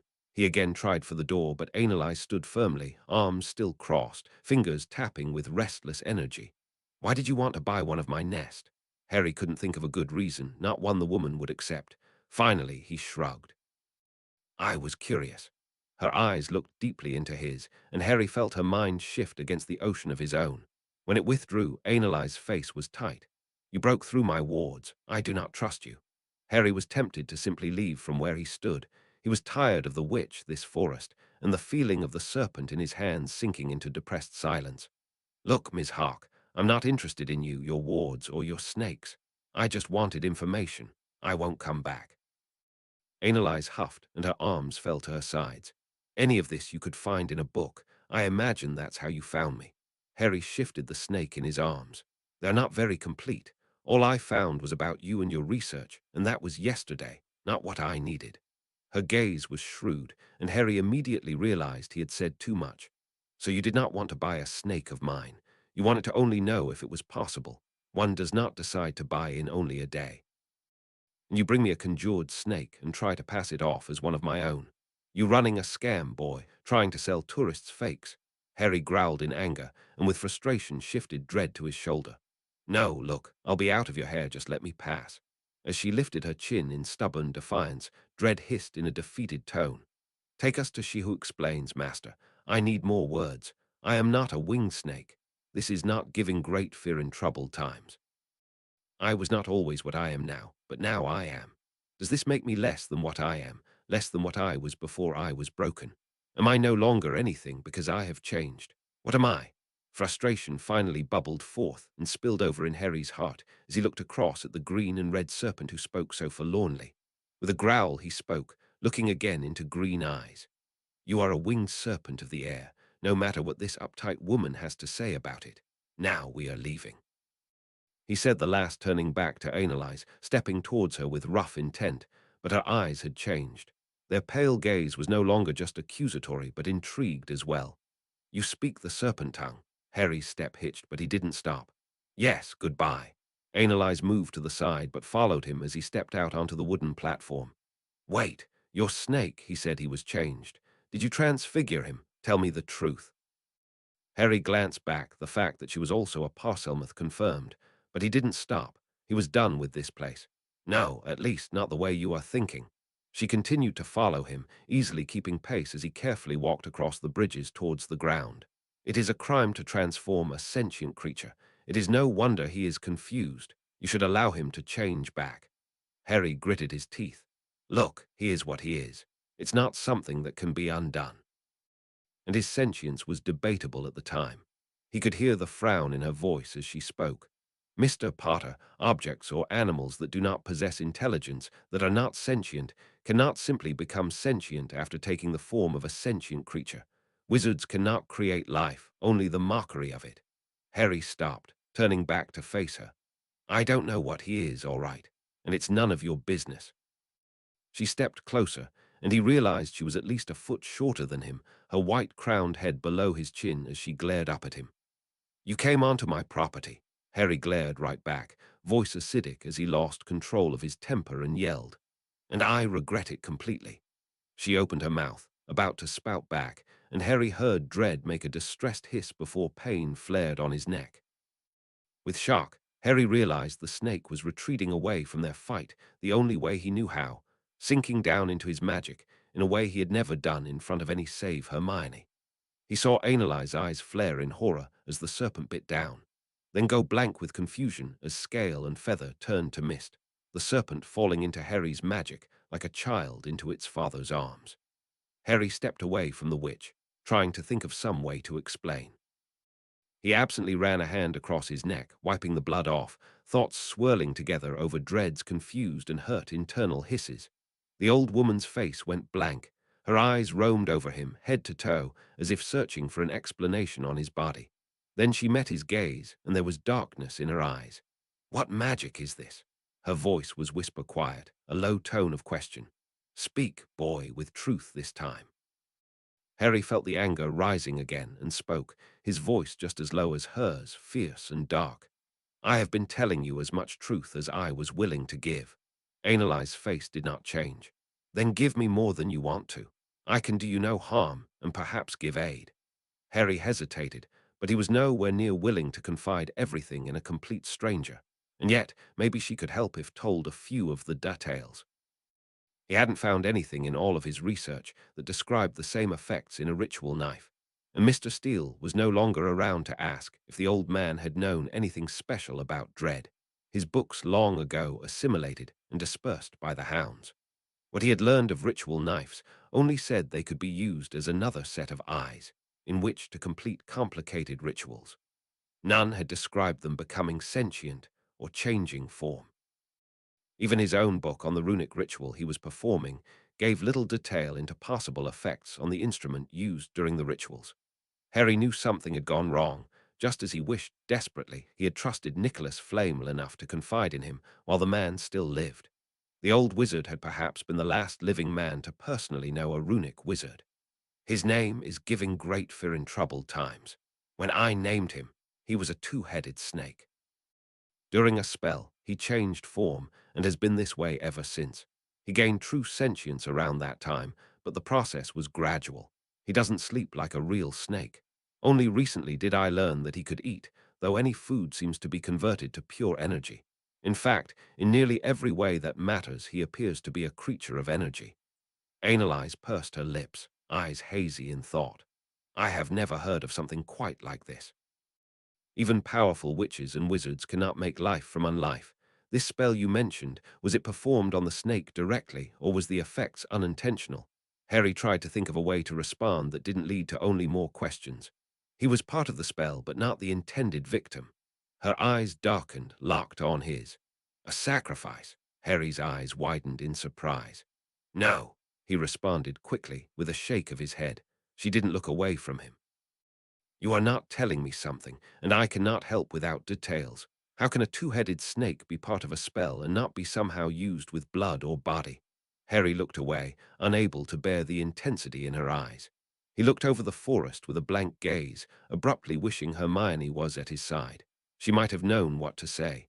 "It was a ritual," Harry finally said with reluctance, "and he was the blade." He heard her take a breath and wondered if blood rituals were as illegal in South America as they were in Britain. Finally, after a long moment, she spoke. "He was not alive then. He was inanimate."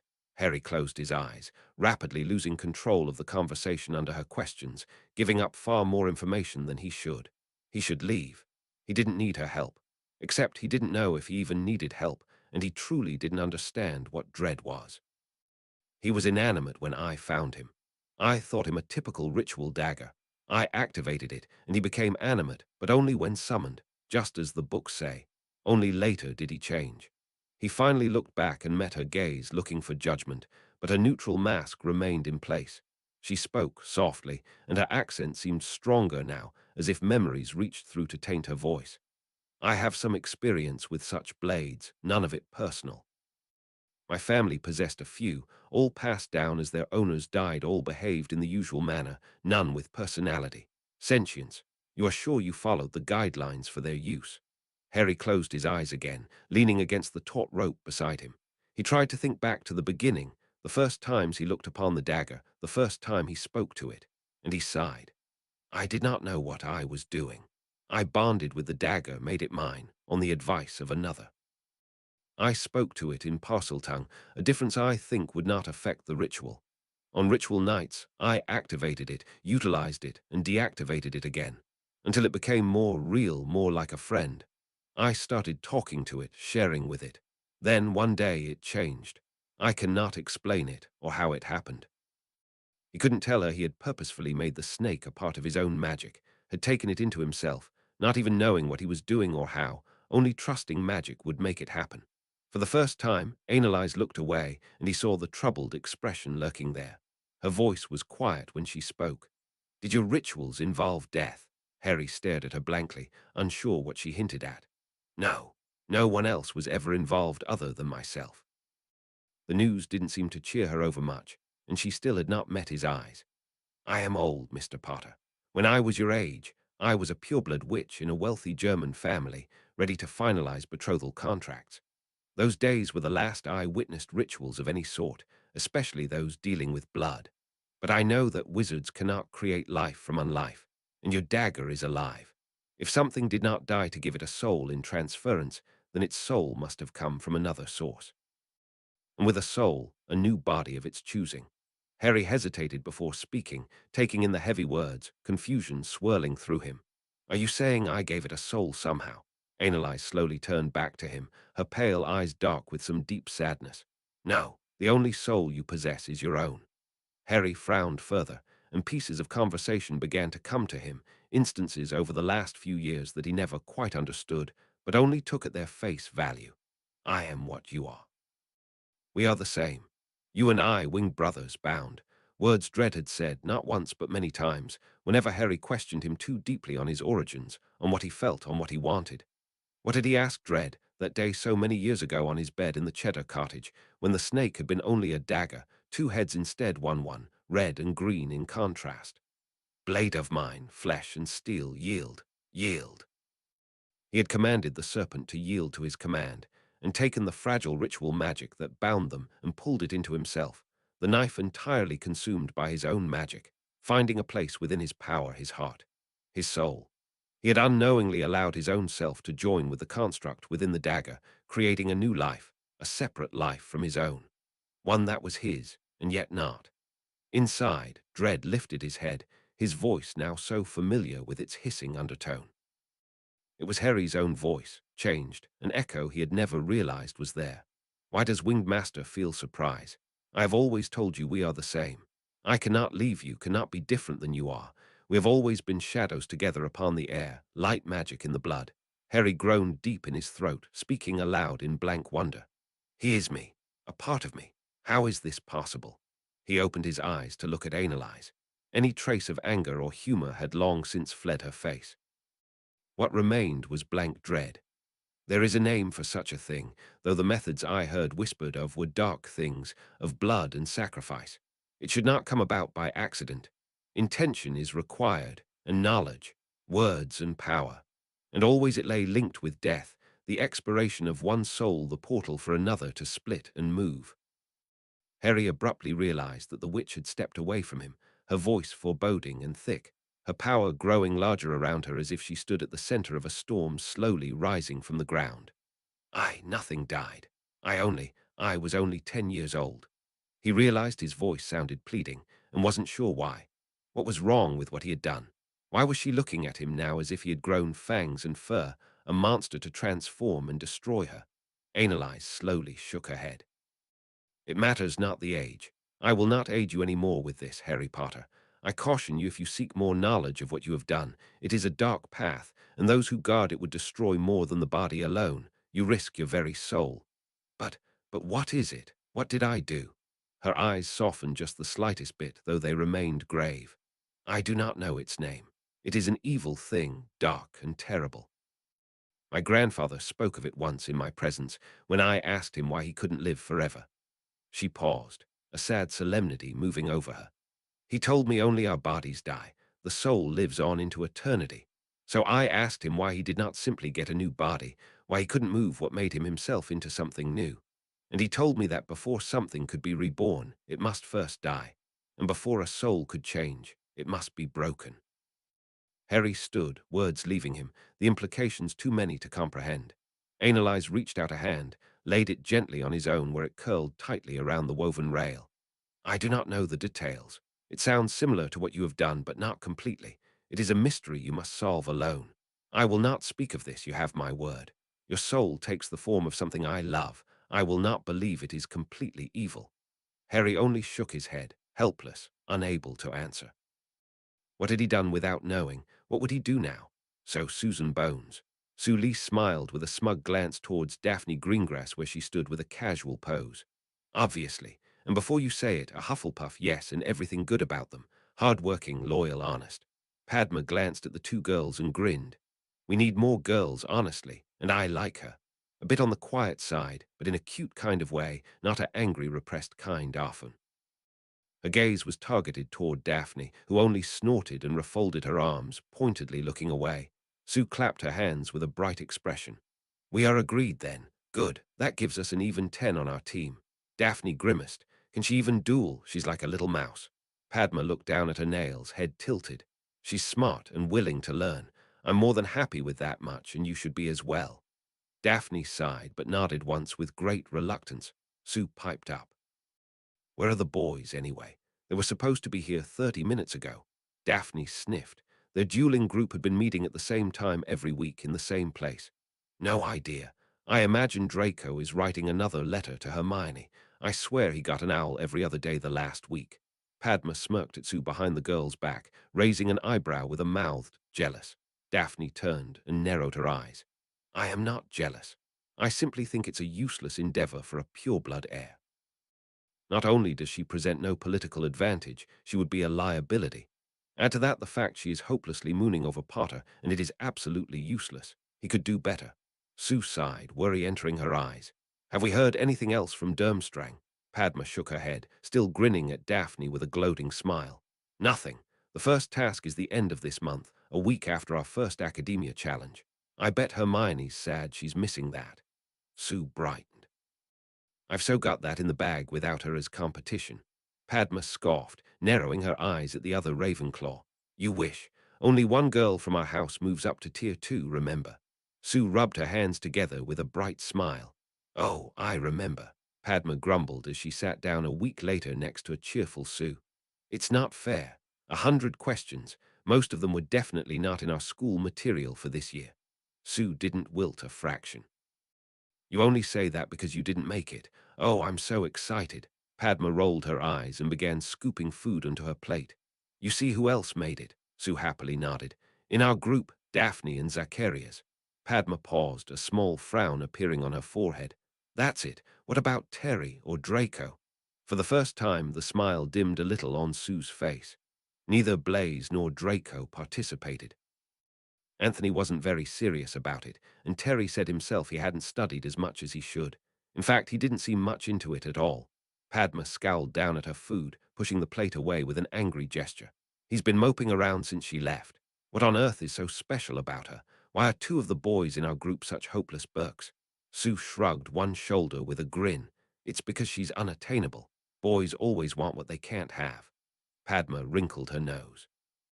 You act as if her and Potter are a thing. Despite what my twin and Lavender like to say, I've seen no evidence they are. Sue leaned over, her voice low and conspirational. Yeah, you're too busy scowling at her to see the way she acts the few times Potter was around. It's obvious that once he enters the room, everyone else fades in comparison. Those boys don't stand a chance. Padma groaned. Enough. I really don't want to talk about this. Sue sat up straight with a smile. How about the fact that Lucy caught Neville and Luna holding hands outside yesterday while supposedly searching for hinky puffs living in the rocks? Padma grinned for the first time that afternoon. That's much better gossip. Continue. Terry grimaced down at his homework. Beside him, Anthony groaned. Come on, Terry, enough already. It's perfect. Terry only shook his head. I can add another inch. There's room. His blonde friend groaned a second time. This is ridiculous. Just write the girl a letter, tell her how you feel, and let this all resolve itself. Terry looked up and glared. You're implying she will turn me down. Anthony raised a single eyebrow. Terry gritted his teeth. I know, you're a broken record. Just leave me alone, all right. Anthony stood, glancing around the vacant library with a sigh. Fine, I'll be in the common room. Terry watched him walk away, then looked down blankly at his parchment. He knew it was hopeless. He knew he had less luck than even Draco Malfoy of ever getting her attention. At least the Slytherin was writing her letters. He hadn't even dared to do that. Terry liked to think he was her friend, but he knew even in that he wasn't as close to her as some of the others. And lately what depressed him the most was the realization that he was more in love with the idea of Hermione than the girl herself. It was one thing to watch her study, see her come out on top of the class, observe her kindness and perseverance. But if he had really loved her, would he have let his own fear stop him from confessing it to her? Wouldn't he have been more angry when he saw both Potter and Draco spending so much time with her? Instead, he only found himself mildly jealous that she was such good friends with them and not himself. And to make it worse, more and more often he had found himself watching his own housemate in much the same way as he had once watched Hermione. Was he that fickle? Could he trust anything he felt if it didn't even last more than a year? How could he gradually stop loving someone? Had he even really loved Hermione at all? Terry sighed, hanging his head. Don't tell me you find the assignment that difficult. Saucy words brought his head up, and he found a flush rising up his neck as he saw Padma staring down at him with smirk. Ah, no, I'm done actually. Padma sat down beside him with an energetic bounce, absently pushing her hair over her shoulder. Well, that is depressing. You can always help me do mine. I'm only halfway through. Terry blinked in surprise, then looked into her smiling eyes. Why was she smiling? Padma was usually so serious, only acting like a typical girl when around. But hadn't she used to laugh with him too? When had that stopped? He hadn't really noticed until that moment how far apart they had grown in the last few months. Padma and he and Sue had been friends long before they had ever joined Potter's study group. They were still friends, and Terry had been too busy with his own thoughts to spend much time with her. With a slow smile, Terry grinned. I'd like that. Draco smiled at the most recent letter in his hand before placing it carefully into his trunk beside the others. She had written him back. She forgave him. She wanted to be friends. You keep that smile on your face and your father will notice. Blaise drawled from where he reclined on his bed, absently flipping pages in his textbook. Draco only turned, one corner of his lip lifting in a smirk as he met his eyes. Shove off. The first years are calling me the Ice Prince, you know.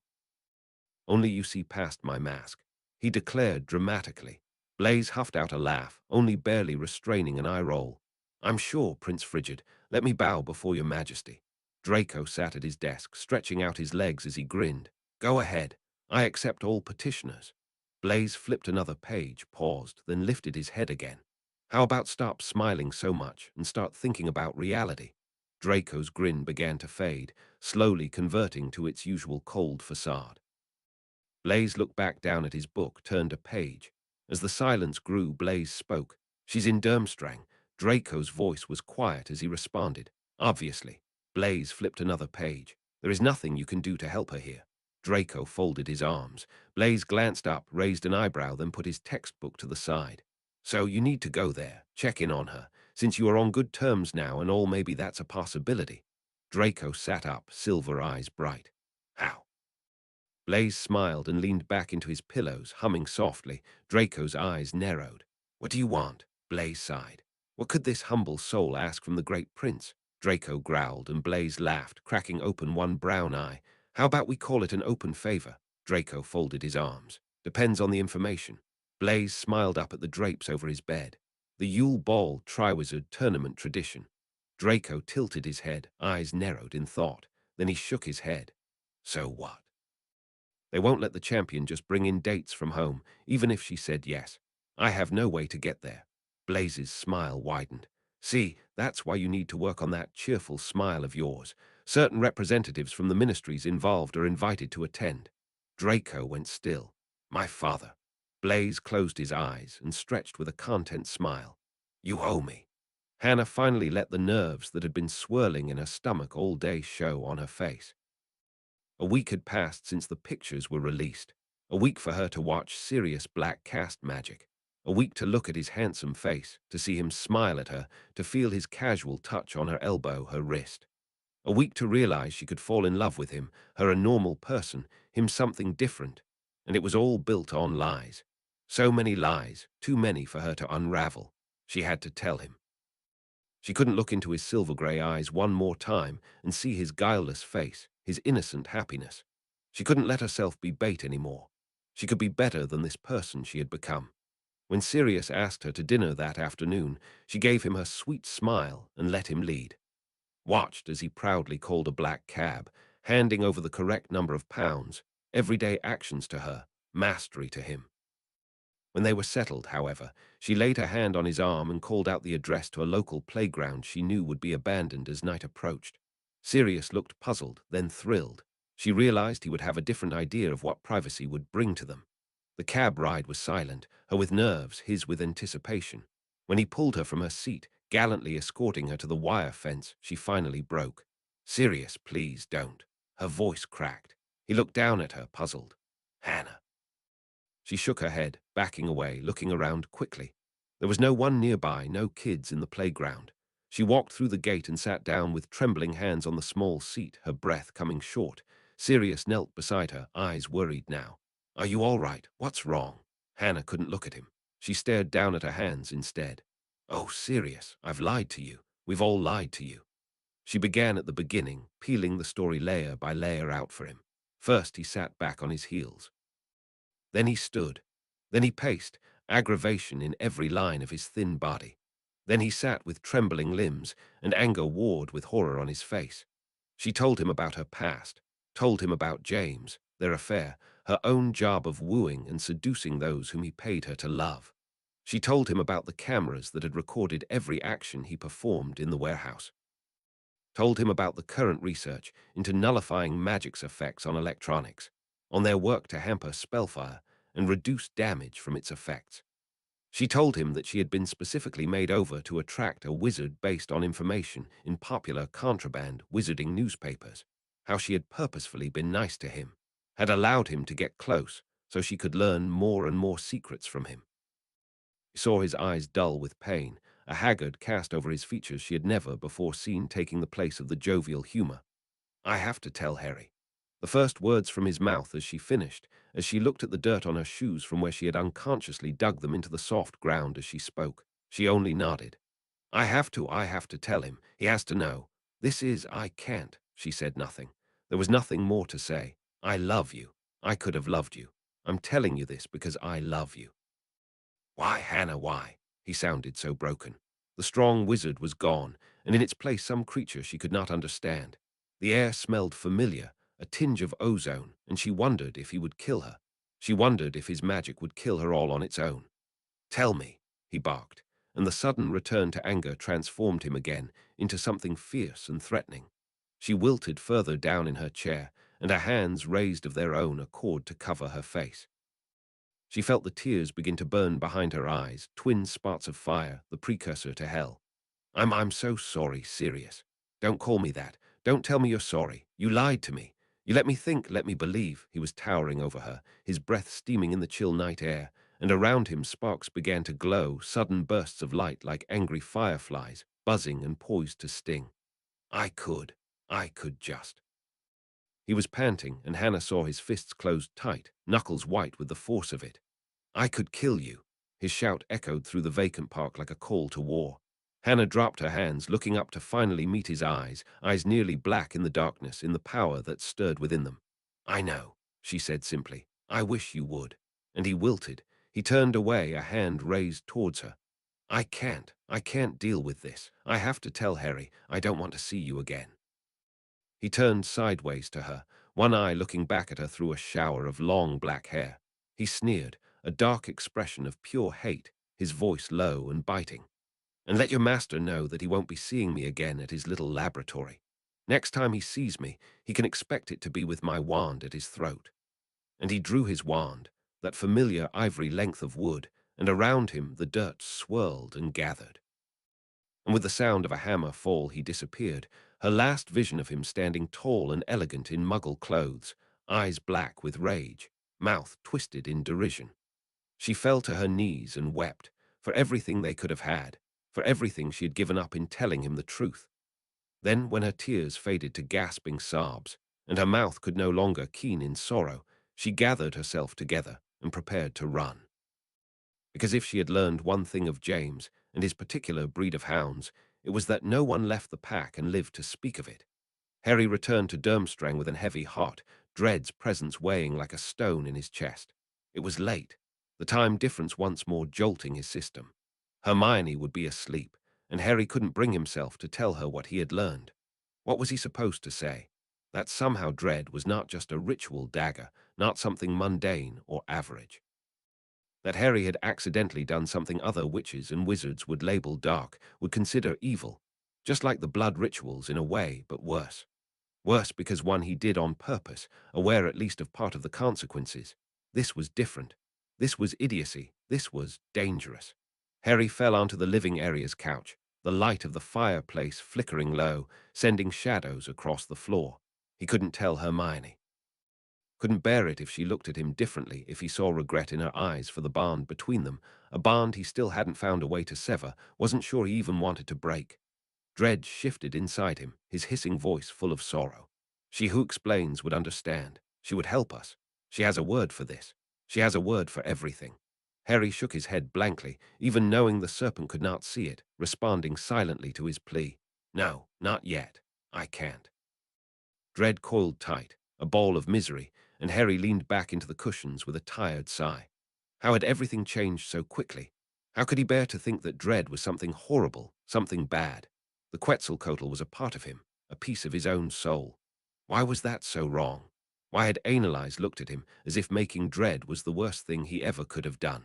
Hermione watched Harry, her worry slowly turning to anger as the day passed, and he continued to avoid her. That morning, he had told her of his visit to Brazil and Annalise, a witch who sounded absolutely fascinating to Hermione. Then he had told her all the reasons Dread would not pass as an average Quetzalcoatl. Hermione had thought her suggestion to pass off Dread as a transfigured serpent was brilliant. Why not live up to the very thought the witch had had, and anyone who checked up on it would easily confirm that Dread was magically transformed to only resemble a rare snake, not an actual one himself. It was perhaps a bit snobbish, like painting one's Kneazle purple and shaving it like a lion, but it would allow Dreadful to finally have some freedom. And then Harry had turned her suggestion down flat, not even hearing her out. When she had attempted to explain, even reaching out to lay her hand on his and communicate more clearly through their bond, he had yanked his own hand away and stood, pacing away with a frenzied energy she hadn't seen in him since the last ritual. She was worried, but a greater part of her was simply angry. Why was he treating her this way? Why was he shutting her out? With annoyance swirling in her gut, she roughly opened the latest letter from Draco, looking forward to whatever witty sarcasm the Slytherin had to brighten her day. Dear Hermione, I have grand news that perhaps you are not yet aware of. Durmstrang Institute is to host a Yule Ball this winter in honor of the Triwizard Tournament. I humbly ask you to deign to attend with myself. You may ask yourself how one such as I could possibly gain entrance into the grand and secretive Durmstrang. It occurred to me that my father, as a representative of the ministry, would be in attendance. He has agreed to allow me to accompany him to the ball, if of course you agree. If you have had a better offer, I will step aside most gallantly. I wait with great impatience for your response. Draco Hermione blinked and felt herself begin to turn red. With a quick glance around to make sure she was unobserved where she sat, she looked back down at the letter, her thoughts racing. A ball. On one hand, a part of her felt like she should accompany Harry. Who else would he go with? He did not know anyone here, except perhaps that Harpy Fleur. Dylan would obviously ask Gal, unless they had a falling out before then. But Harry had been awful to her the entire day, and she found herself missing Draco's easy smirk and witty sarcasm. It would be nice to go with him. Easy, in fact. Not the least bit stressful. They were friends, just friends going to a school function together. Harry wouldn't mind. Why would he? It wasn't like they were dating after all. Despite that one comment of Dread's, which Harry had never mentioned after that night, she had never gotten the slightest signal from him that might mean he wanted anything more than they had. With a grin and a slight twinge of guilt, she pulled out a piece of parchment and scrawled a quick assent on the paper, her quill trembling in excitement. A real ball. How wonderful. Harry sat in the library, painfully aware that Hermione was not by his side. He had to tell her. He knew he had to, knew he was hurting their friendship by keeping what he knew to himself. He had shared everything with her, had from their very first year at Hogwarts. She deserved to know. He needed her to know. But how was he supposed to tell her? A sharp snapping sound at his elbow made him flinch, turning quickly to stare into the narrowed eyes of Creature, the black house elf. Surprise stole his voice, and the wrinkled creature gave a stiff bow, his face twisted in disgust. Your presence is required immediately, Master Black. The other one is in great distress. He commanded me to send you this letter by owl, but it was obvious his wits had deserted him. I left him with the fire whiskey and came to retrieve you myself, in the selfless interest of preserving my mistress's house from further destruction. Harry felt alarm swirl in his belly as he quickly took the letter, eyes scanning the words with growing shock and alarm. Harry, they lied to us, been lying to us all along. All of my demonstrations are on tape, some sort of muggle recording device. They've been experimenting making stuff, things to block magic or something. Hannah didn't know the details. I don't think they've got anything yet, but I can't be sure. That's not the worst of it. They released a ton of magical photos last week. She told me they've had millions of views. I can't even fathom how that's possible, but you know how that muggle stuff can be. It's extraordinary. Come as soon as you get this. I can't wrap my head around it. I'm not going back. I figure maybe you should confront that bastard James. I don't think I can handle him right now. Not after this. I've messed this up somehow. I shouldn't have shown them so much. I didn't perform any of the major spells, but who knows how much could have slipped through without me realizing it. How am I supposed to know what muggles might find useful? I'm so sorry, Harry. I'm sorry. It wasn't signed. Harry looked up to Creature, who sat watching him with expectant eyes. How bad off is he? The house elf sniffed in disdain.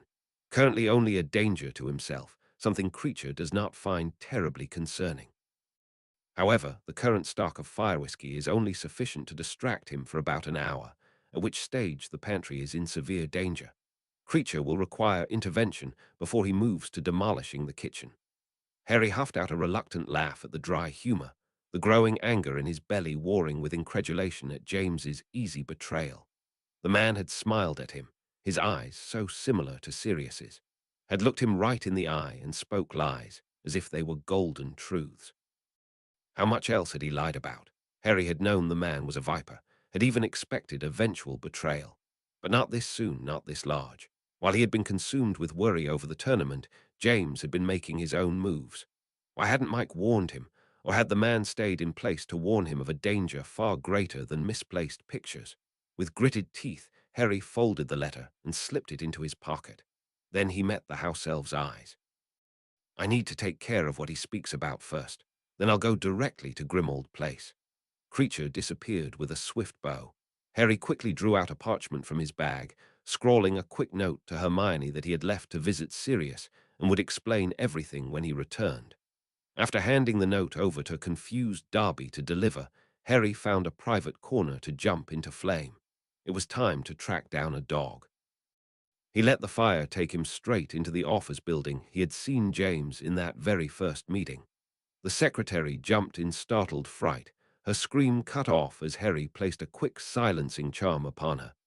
He stepped closer, watching as she frantically pushed a button under her desk. Satisfied, he waited for the guards to arrive, and was impressed when they responded in less than 5 minutes, charging into the room with large guns ready and loaded, heavy grey armor lining their torso and black helmets upon their heads. Harry didn't waste time with talk. The time was past to be polite. He let the invisibility spell wash over him, even as he leapt forward with his mind, ripping knowledge from the surface thoughts of the man in front of him, knowledge of where their master waited in that very moment, in a room of screens observing the very event he lived. Harry jumped from the room and straight to that office, the vision forefront in his mind, his back to the many camera screens. James rose from his seat in one quick move, the startled look upon his face like balm to Harry's anger. This man wasn't a guard. He wasn't invincible. He was a muggle, a frighteningly intelligent and amoral one, but still just a man. He couldn't foresee everything, couldn't always be a step ahead. The invisibility spell had fallen away when Harry teleported. He met James' eyes straight on, allowing his anger to show. You lied to us. James sat back in his large chair, swiveling slightly with casual humor. Oh, how so, Mr. Potter? Harry carefully slid his emotions aside, made himself think with clear, calm focus. You've been experimenting with magical substances. James chuckled lightly. I can assure you I have not. It doesn't seem to work well with us mere muggles. Harry felt tension knot in his neck as he stood stiff and straight. He had no proof, not yet. You released pictures of magical places to the muggle world. James clapped his hands together and smiled. Ah, that. Don't you think they deserve to know what's going on within their own cities, their own governments? I assure you that us average citizens everywhere are beginning to take notice. I've even gotten quite a few notifications from various governments around the world. Most think it's a hoax, of course, but not all. Some are ready to believe. Some are ready to open their minds to the truth around them. Harry felt as if the situation was slipping through his fingers. He should have seen Sirius first. Should have gleaned more of the facts. You agreed to inform me of your next move. Did I? I remember no such thing, only to let you know when I have need of you personally. I assure you, we are handling things splendidly at the moment, all on our own. Harry could take the information from his mind. He could reach in, deep and painfully, pulling out everything the man knew, everything he planned. It would be so easy, would save so much trouble and stress and time, and Harry would be a monster. It was one thing to summon a single piece of information that lurked upon the surface of a mind. Entirely another to run rough fingers through memories and thoughts, deep feelings and emotions, a violation of the mind, of the spirit. He had done it before, had stolen thought and memory from his own godfather, certain of his righteous fury, his right to punish. And he had been wrong, had screamed in pain along with Sirius Black as he felt what he felt, had experienced pain of his own. Then later, the crushing guilt. He couldn't do it. Not yet. James had twisted the truth, had been the force behind Mr. Steele's death. The man had organized a force to oppose his own kind, had been the one to set in motion the events that led to Harry's rituals. But Harry didn't want to be the person who trampled upon another soul, not now with his own actions weighing so heavily upon him. He wouldn't be that kind of monster, not now, not this time. If that meant he was weak, then Harry would have to live with that fact. If he regretted it in the future, then he would know it was his own weakness that was at fault and grow stronger. James would be lucky this afternoon. He wasn't facing a dark lord. Harry clenched his fists at the decision, saw the man's gaze dart down to them, saw the man's grin widen. Harry was cornered, well and truly boxed in by his own words and agreement. He straightened, looking into the other man's silvery eyes. Sirius will no longer be able to work with you. He sends his regrets. James tilted his head, a small pout on his lips. A shame. Truly, we will all miss him. Make sure to tell him so. Harry flexed his fists, a helpless tide of anger and frustration falling over him. From now on, I'd like to know when you plan something public, so I can be better prepared. James smiled, and Harry was abruptly reminded of a shark, all teeth and vicious intent. Of course, Mr. Potter, of course. A truce, an uneasy one. At any moment the alliance could be broken. James wasn't so sure he would need to worry about it for very much longer. His goal was within reach. He could see the finish line. Of course, that was only for this first battle. After that, there was the war. A war of culture, of entitlement, of comfort and fear and security. But there could not be a war if those taking part did not know they were fighting. And Harry Potter, in finally breaking their alliance, would be the last piece to fall into place. James could use that anger, that repressed power and fury. He was more than aware of the fractured loyalties in his own ranks, and even more so of those within the wizards themselves. Each side needed something to bring them together, a common enemy all could hate.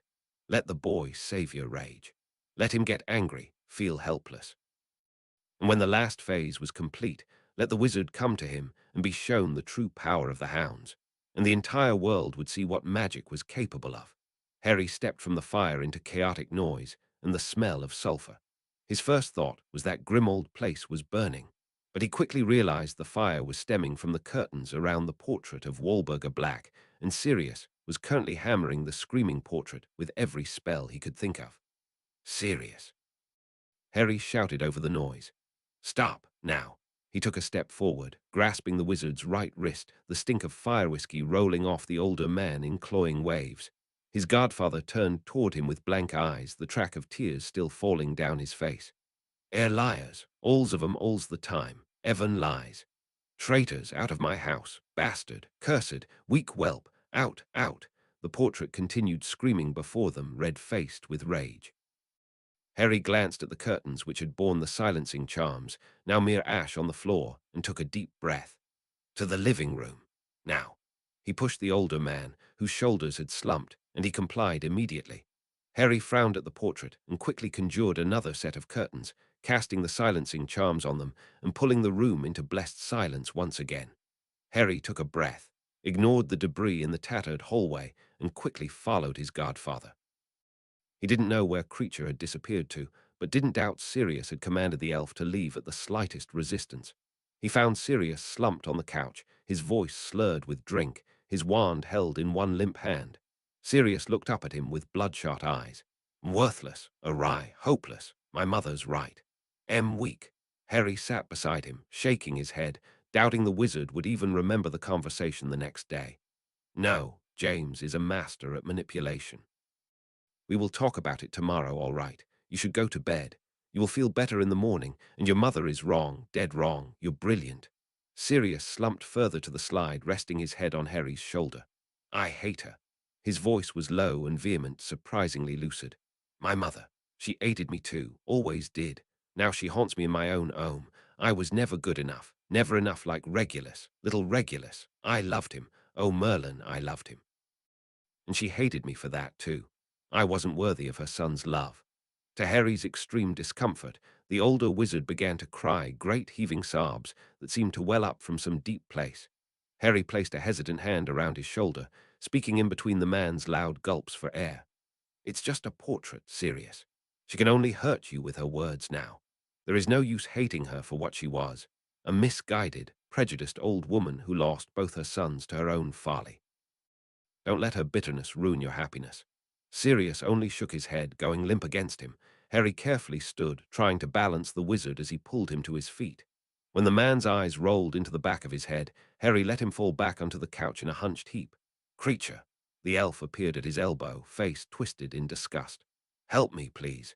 We need to get him upstairs and somewhat clean. I'll help put the hallway back to normal. Should have came straight here. Creature sniffed in renewed disdain, and with a few snaps had the wizard levitating and cleaned of all but the lingering traces of too much whiskey. Master was back in less than an hour. Creature is at fault for giving Master the impression more time was to be had. Creature will punish himself. Harry repressed the urge to roll his eyes at house elf dramatics. Not necessary.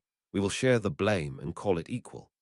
The house elf narrowed its eyes, but nodded its head once in acknowledgement. Harry sighed and followed the two up the stairs to Sirius's bedroom. Creature watched as the young master settled on the couch, heaving an exhausted sigh through the hands that now covered his face. Creature was a good elf. He knew when his master needed food or clothing or cleaning, and he knew when his master needed silence. Creature let him have that silence, observing from the shadow of the doorway as the wizard sat. The young master had been true to his word, restoring both kitchen and hallway to their formal black glory alongside Creature, as if it was his own job to clean up after the other one's messes.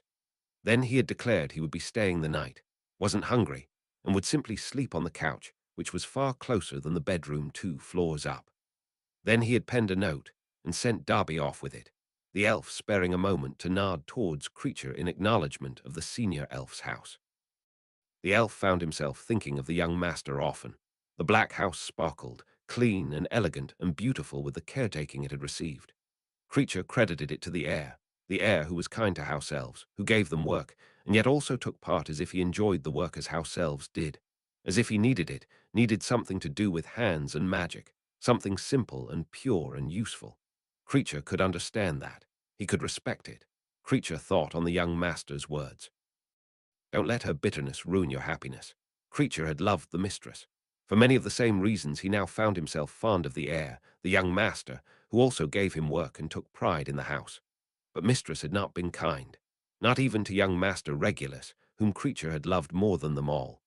She had tried, Creature knew. He had seen her tears, had witnessed her weaknesses as all house elves did of their masters and mistresses, but mistress had not been a good person. Creature could see that now, and it was not fair to let her harm the new master, the Potterblack heir. Creature would be happy to see the other suffer, but not this master, who cleaned up the screeching portrait without comment, only with tired pity. His mistress was gone. His loyalty lay with the young master now, as it should, as all house elves had to learn. Creature felt something inside himself shift, grow stronger, more vibrant, his magic responding to the thought, the feeling, attaching itself more strongly to the Black House, a part of its sentience, a portion of its power. He would repay the young master for his kindness, and perhaps it was soon time that this new master take over the task Creature had failed all these years, the last task given to him by beloved Master Regulus. Creature was only a house elf, after all. When the task was too great, it was his duty to inform the master of the house. Harry awoke with a stiff neck and the awful feeling of having slept in one's clothes. He hadn't wanted to leave the night before, even though he knew he was only seconds away. He felt like he had let Sirius down, somehow, by getting him involved with the hounds in the first place. The least he could do was spend a solitary night, making sure the drunk wizard didn't get into even more trouble. He couldn't leave Creature to do it, because the elf couldn't disobey his master. So with another note to Hermione from Derby, he had settled in for an uncomfortable night. But now that it was morning, or perhaps nearer to lunch, as his body was still on Durmstrang time, he needed to get his godfather out of bed and talking rationally. Harry stood with a groan, stretching out his stiff muscles before shuffling into the kitchen. Creature was waiting for him. Creature has made breakfast for Master and his charge. Harry blinked, amused despite himself how the elf had switched around the responsibilities of his godfather towards himself. It did, at times, feel like Harry was the one looking out for the older man. Harry smiled, and with a quick thanks took the tray offered and headed up the stairs, pausing only to grab a hangover potion. On habit, he was quiet going through the hallway, relieved when he heard no noises from behind him where the portrait lay. Without a glance in its direction, he hurried along the stairs to his godfather's room. Sirius looked as bad as he obviously felt. The man awoke with a groan, tossing back the potion before even looking at the food. Harry set the tray down on the nightstand, watching as the black-haired wizard sat up. Sirius opened one groggy eye and closed it again, collapsing back on the bed, one arm rising to shield his face. "I'm so sorry." His voice was rough. "I told them nearly everything, didn't hesitate to take part in suggestions they had. I should have been more careful. I was so certain I was superior, that I had everything under control. When it all started, I just kept thinking they were only muggles, that no harm could possibly be done showing them parlor tricks and simple magic. I was wrong." Harry shifted at his godfather's words, frowning down at the floorboards under his feet.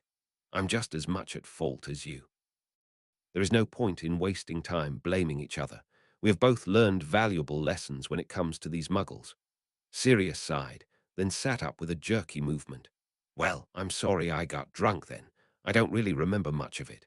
One corner of Harry's lip lifted as he saw how morose his godfather sat, in yesterday's robes, a beard ghosting his chin.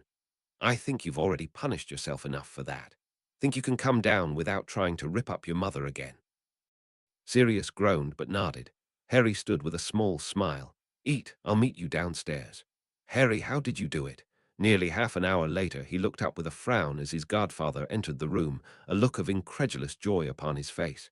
"What do you mean?" Sirius gestured behind him towards the hallway. "It's gone. She's gone." Harry frowned and came to his feet, following Sirius back into the hallway. Where the portrait of Walburga Black should have been was now a blank wall, the antique paper upon it new and unblemished. Harry blinked, looked behind him, then down the hallway to see if it had somehow moved. It was nowhere to be seen. "I didn't, Sirius. I couldn't." Sirius shook his head, eyes wide. Then they narrowed with suspicion. "Creature." The elf appeared, scornful eyes on his master, before he turned to look at Harry with what he swore was satisfaction. The elf bowed towards Harry, ignoring the gaping presence of Sirius behind him. "Can Creature help you, sir?" Harry cast a glance towards Sirius, who waved him off with a sneer. Harry sighed and spoke. "The portrait, it's gone." "How?" Creature dusted his hands off, his large hooked nose quivering. "The most ancient and noble house of Black desired a change." Harry blinked down at the elf, glancing over towards the wall again. "The house?" Creature sniffed. The portrait of the late mistress was a part of the house, and as such could not be changed unless the house decided it no longer desired it. Sirius scoffed. The magic here might be old, but it isn't sentient. It doesn't just decide to move portraits around on its own. Creature never even glanced behind him towards the other wizard. Creature is a house elf. What the house desires, Creature gives it. Harry began to smile. You moved it, didn't you? You knew how all along. Sirius began to grumble, his fists clenched. Creature barbed once, his solemn features set in stone. Creature is charged with fulfilling the wishes of this house. It is his duty. Sirius's angry tangent grew louder. I wanted that monstrous thing gone months ago. We asked you to remove it more than once. You saw us all trying. How dare you speak of your duty? You left this house to rot before we came. The only sign that Creature heard a word was a subtle stiffening of his body. His eyes remained locked on Harry's, waiting. Harry only smiled wider, glancing back at his irate godfather. Don't make him angry, Sirius. He might put it back. At that, Sirius abruptly choked and stopped speaking, a red flush growing up his neck. Thank you, Creature. We will all rest easier, the house included, without the extra noise. Creature bowed again, and with a snap of his fingers disappeared. Harry looked at the blank wall with a grin. Figures. This house is warded tight, better than most manors. That's how your mother charmed her portrait to stay, tying it into those wards themselves, making it as much a part of the house as a wall or the stairs. I don't know how Creature undid that, but house elf magic is somewhat of a mystery anyway. It's all wandless after all, and that's more than most wizards can manage. Sirius growled, walking up to stand beside him in front of the blank wall. Don't praise the little croaker.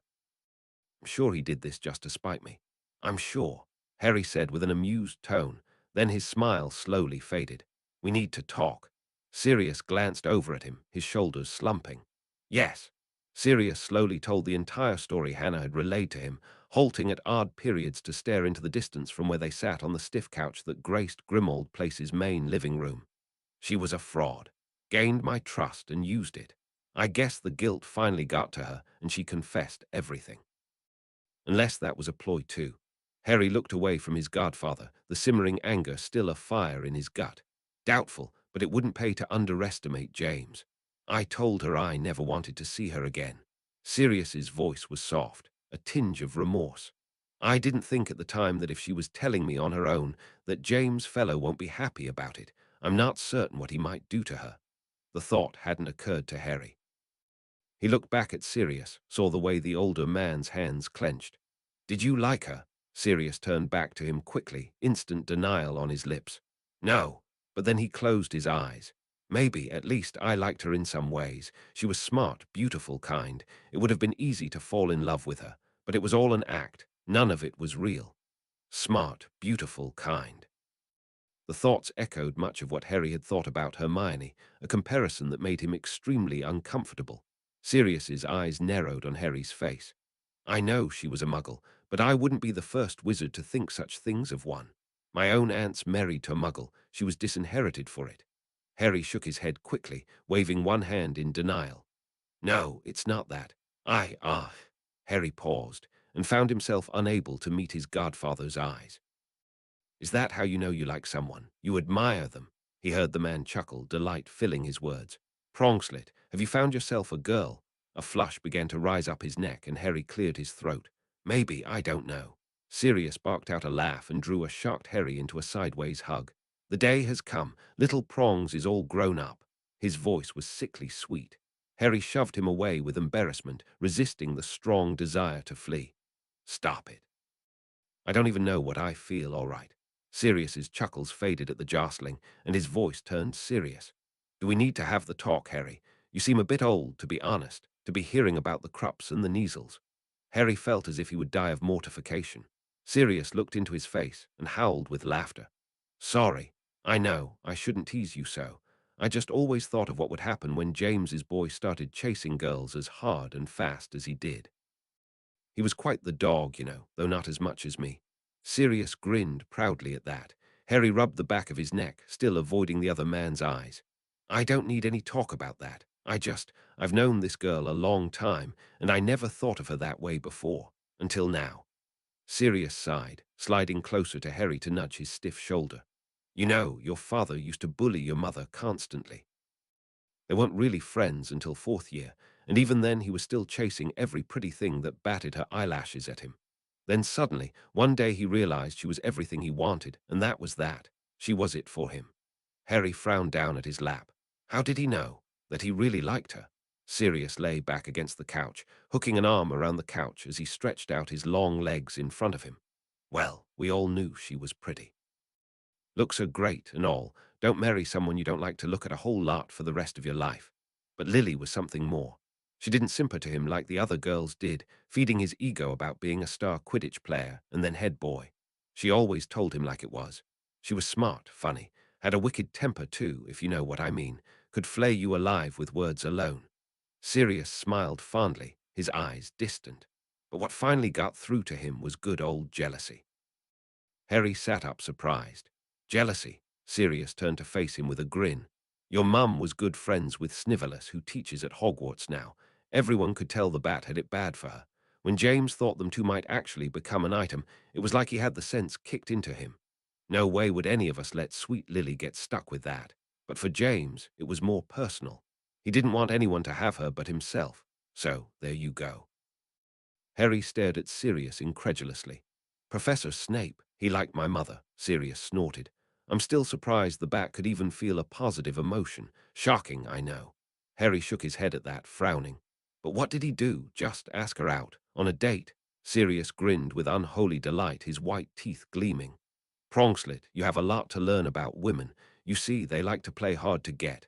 James tried just asking her out. Merlin, he practically followed her around the school for a month like a lost puppy. She wouldn't give him the time of day. Harry blinked. So, what did he do? Sirius shrugged and grinned loosely. So, he wooed her. You know, good old-fashioned courting. He gave her singing roses, bought her candy from Hogsmeade, offered to carry her books to class, wrote her poems, which were horrid, by the way, made us suffer through them when he practiced. And it worked. Surprised me, I can tell you. One day she hated him, the next they were two peas in a pod. Harry felt there had to be more than that to this story. That's it, Sirius grinned. Exactly it, Harry frowned. So is that what you did for Hannah? He realized immediately he shouldn't have spoken. His godfather's face darkened. He looked away, all humor lost. No, I thought she already liked me. Women have a way of showing you when they are interested, things you will understand more when you get older. Some advice, Prongslit. Don't trust feelings you haven't earned. Harry looked away, tried vainly to search for some topic to get them back to the easy camaraderie of before. Slowly Sirius spoke again, his voice rough. Women like your mother are rare. Women who like you for what you are, who don't want to change you, make you something different. Find one like that and don't let go. Don't let anything take her away, 'cause you will never find another. Harry felt the silence filling in around them, and no words he could think of to break it. Sirius laughed, a low, dark chuckle. Old dogs can't learn new tricks. Who you are won't change, not painlessly, not without a whole lot of suffering first. Woman wants to put you through that. You won't love her when she's done. Harry returned to Durmstrang feeling as if he had been awake for days, the many events of the past hours hitting him at once. He knew it would be dark outside. It had been afternoon when he finally left Sirius to stew on his own, promising to retrieve the man in a few days on the next full moon. They all could use a break, and Sirius needed his friend. A trip to the werewolves in America might finally draw him out of the black depression that had settled over him. Harry had offered to take him to Remus immediately, now that nothing tied him to Britain, but the wizard had declined. Sirius had been distracted, eyes narrowed in thought. He was planning something, Harry knew. He just wondered what it was. He had advised the man to leave the hounds alone, and only hoped he took that advice. When he stepped out of Flame into the shared living room of their quarters in Durmstrang, only one figure was still huddled on the couch in front of the fire. The bushy brown hair that rose over the blanket told him who it was. Hermione, Harry said softly, wondering if she had fallen asleep. But the bundle moved and sat up, Hermione's tired brown eyes brightening as she leapt to her feet, leaving the blanket to fall to the floor as she approached. Harry, I've been worried since I got your notes. Is everything all right? What's going on? He looked at her, saw how she didn't reach out to take his hand as she had done in the weeks before he pulled away from her. Regret spiraled in him, along with pain. He sat on the couch with a sigh, his head falling into his hands. He felt the cushion dip beside him, and Hermione's voice continue hesitatingly. Harry! He lowered his hands and looked into her eyes, saw both anger and worry there, but over them all trust. She was his friend. No matter what he might be feeling that was more than that, she would always be his friend. He couldn't handle everything on his own. Hermione, I lied to you. She frowned, but Harry continued before she could speak. The witch, analyze. She told me things about Dread, helped me realize things about him, things that bother me. Hermione's lips pursed. Why didn't you tell me? Harry shook his head. I was ashamed. I still am. I'm worried you won't like what I tell you. Hermione sniffed and firmly reached out to take his hand in her own. Immediately a sense of connection opened between them, colors flashing at the corners of his eyes, a feeling of righteous anger and worry and firm resolve. Of course I won't like it if it's bad. That doesn't mean I'm going anywhere. Harry smiled softly and found himself leaning back into the cushions, closing his eyes tightly. When he spoke, it was within her mind, too tired to put it all in words. Dread is more than a simple dagger. He's a part of my soul. He felt her confusion, the total honesty of the bond between him letting nothing be hidden. He felt no hint of revulsion. Analyze implied it was something dark, evil, that what dread is was worse than any blood, ritual, or magic. She couldn't give me a name for what he is. I searched yesterday for answers in the library here and found nothing. I think it is something secret, something forbidden, worse than the runes. I don't know if I'll ever know just what I've done. Hermione's mind was angry now, but it was not focused on himself. How dare she say such things about Dread? He is not evil. Neither are you. If you did something wrong, it was unintended. Harry felt his lips twitch into a smile, but kept his eyes closed, watching the light of her mind ripple with her words. Since when does evil done unintentionally make it any less evil?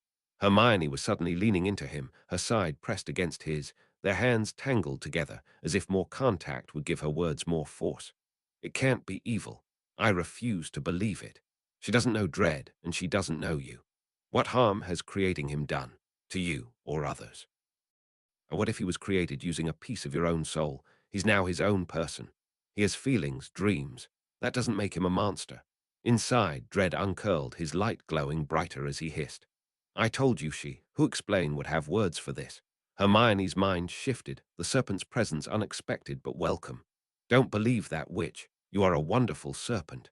Dread hissed in pleasure at the praise, and Hermione spoke again, this time towards Harry. I can't believe you didn't tell me. How could you even consider her words? She might not know anything about this. Tell me every word she said, Hermione demanded forcefully. Harry felt exhaustion weighing on him and decided there was a quicker way. Let me show you. Hermione hesitated. How? Harry squeezed her hand in his. I've given memories before, but with this connection between us, it should be much easier. I've entered your mind. Now you enter mine. Hermione paused, confusion and hesitation swirling in purple hues. Then her mind pushed against his, and the rune on his forehead burned. Ouch! Hermione's voice sounded loud in the silent room, echoing off the stone walls. Harry grimaced, lifting a hand to touch Mem. Perhaps that will not work then. He opened his eyes to look down at Hermione, who shrugged. He smiled and leaned back, pulling her down with him again. Well, might as well use the other method then. Hermione nodded with a grimace. Less painful, maybe.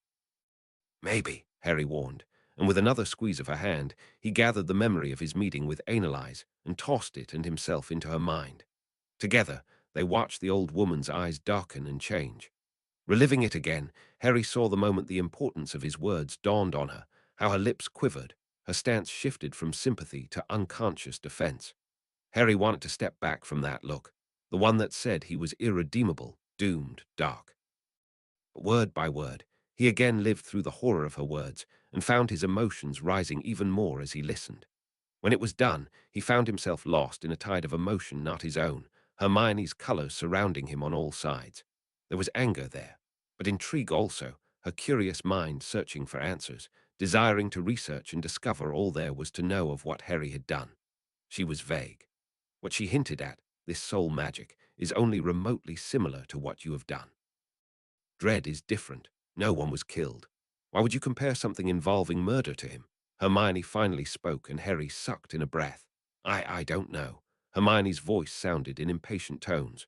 She herself said she wouldn't think him evil. Stop regretting what is done and instead let me help you find out more. We can handle this together. Harry was silent a moment and finally opened his eyes, looking beside him to where Hermione lay, her head nestled on his shoulder. Thank you. At his voice, Hermione opened her brown eyes, smiling up at him. Don't. We're currently in a place that houses a renowned and exclusive library. This is the perfect chance to research. Harry laughed, shaking his head. Wonderful. Hermione sobered, a frown growing on her face. Now tell me what happened with Sirius and why you had to leave for another day. I really disliked having to explain to Griffin why you had to leave. Harry's own smile faded, and he sighed deeply. He told her most of the story in mental tones, letting his emotions of frustration and anger flow freely between them, encouraged by her patience. He did not offer to share the memory this time, uncomfortably conscious of his conversation with Sirius about women. When it was done, Hermione looked conflicted. On one hand, I disagree horribly with his methods. But those pictures, I doubt many muggles would believe. But those that did the strategy is truly brilliant. It harms no one. I would be more worried about the scientific experiments and what they may uncover. Harry nodded slowly, exhaustion once more rising over him. He could not hold back a yawn, his jaw popping with emotion. Hermione grinned and brushed her shoulder harder against him.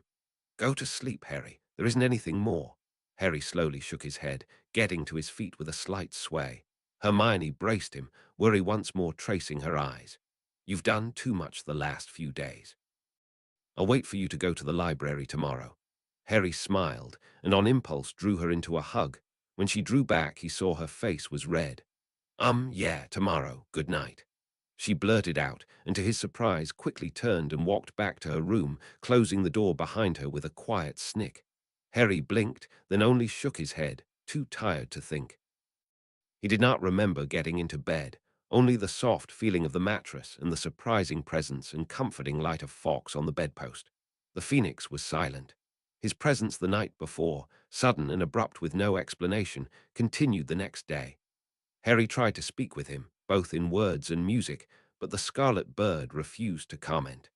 Harry worried about him, but eventually left Fawkes to his musing, unable to get a response. Besides the presence of the headmaster's Phoenix, the last weeks before the first task passed in a haze of study. Hermione was in her element, going through books like a fish in water, and endlessly frustrated when Harry swam faster. If it hadn't been for the foreign languages spoken around them, Harry would hardly know they were even in Durmstrang. They spent very little time anywhere other than the Grand Library, frequently being brought meals by Darby and Blossom. Dylan forced them to eat in the cafeterias a few times, but after another awkward encounter with Fleur de Lacre, Harry was firm in remaining in their rooms. Zaccott Griffin was just as immersed in the library. I'm the only sane one here. I see more of Gal than I do my own teammates or tutor. Dylan complained loudly as they sat down to another private breakfast in their quarters. Harry looked up from his book and noticed for the first time that Griffin wasn't present. Isn't he tutoring you? Dylan snorted, waving a hand in the air. In what? I could pass my examinations now if I wanted, and any of the big wandless stuff he's good at is beyond me. He's given me some pointers on the first task, however, books on potions and the like. Remember, the Triwizard Tournament, which is what we are here for. Harry exchanged a guilty look with Hermione. They had barely even thought of it in their studies into arcane soul magic and rituals, though Hermione spared time every day for covering topics on the OWLS. Dylan groaned. That's what I thought. You guys are hopeless. Hermione edged her current book away with a finger, folding her hands on the table. Well, has Gal said anything about what Beauxbatons is doing to prepare? Dylan frowned. We don't talk about the tournament, school loyalty and all. I'm pretty sure they are studying for potions. Really advanced ones, based on the few books I've seen on her. If I'm not mistaken, their strategy is for each member to focus on a particular type of potion, so they have a good chance of at least one member of their team being familiar with what's chosen.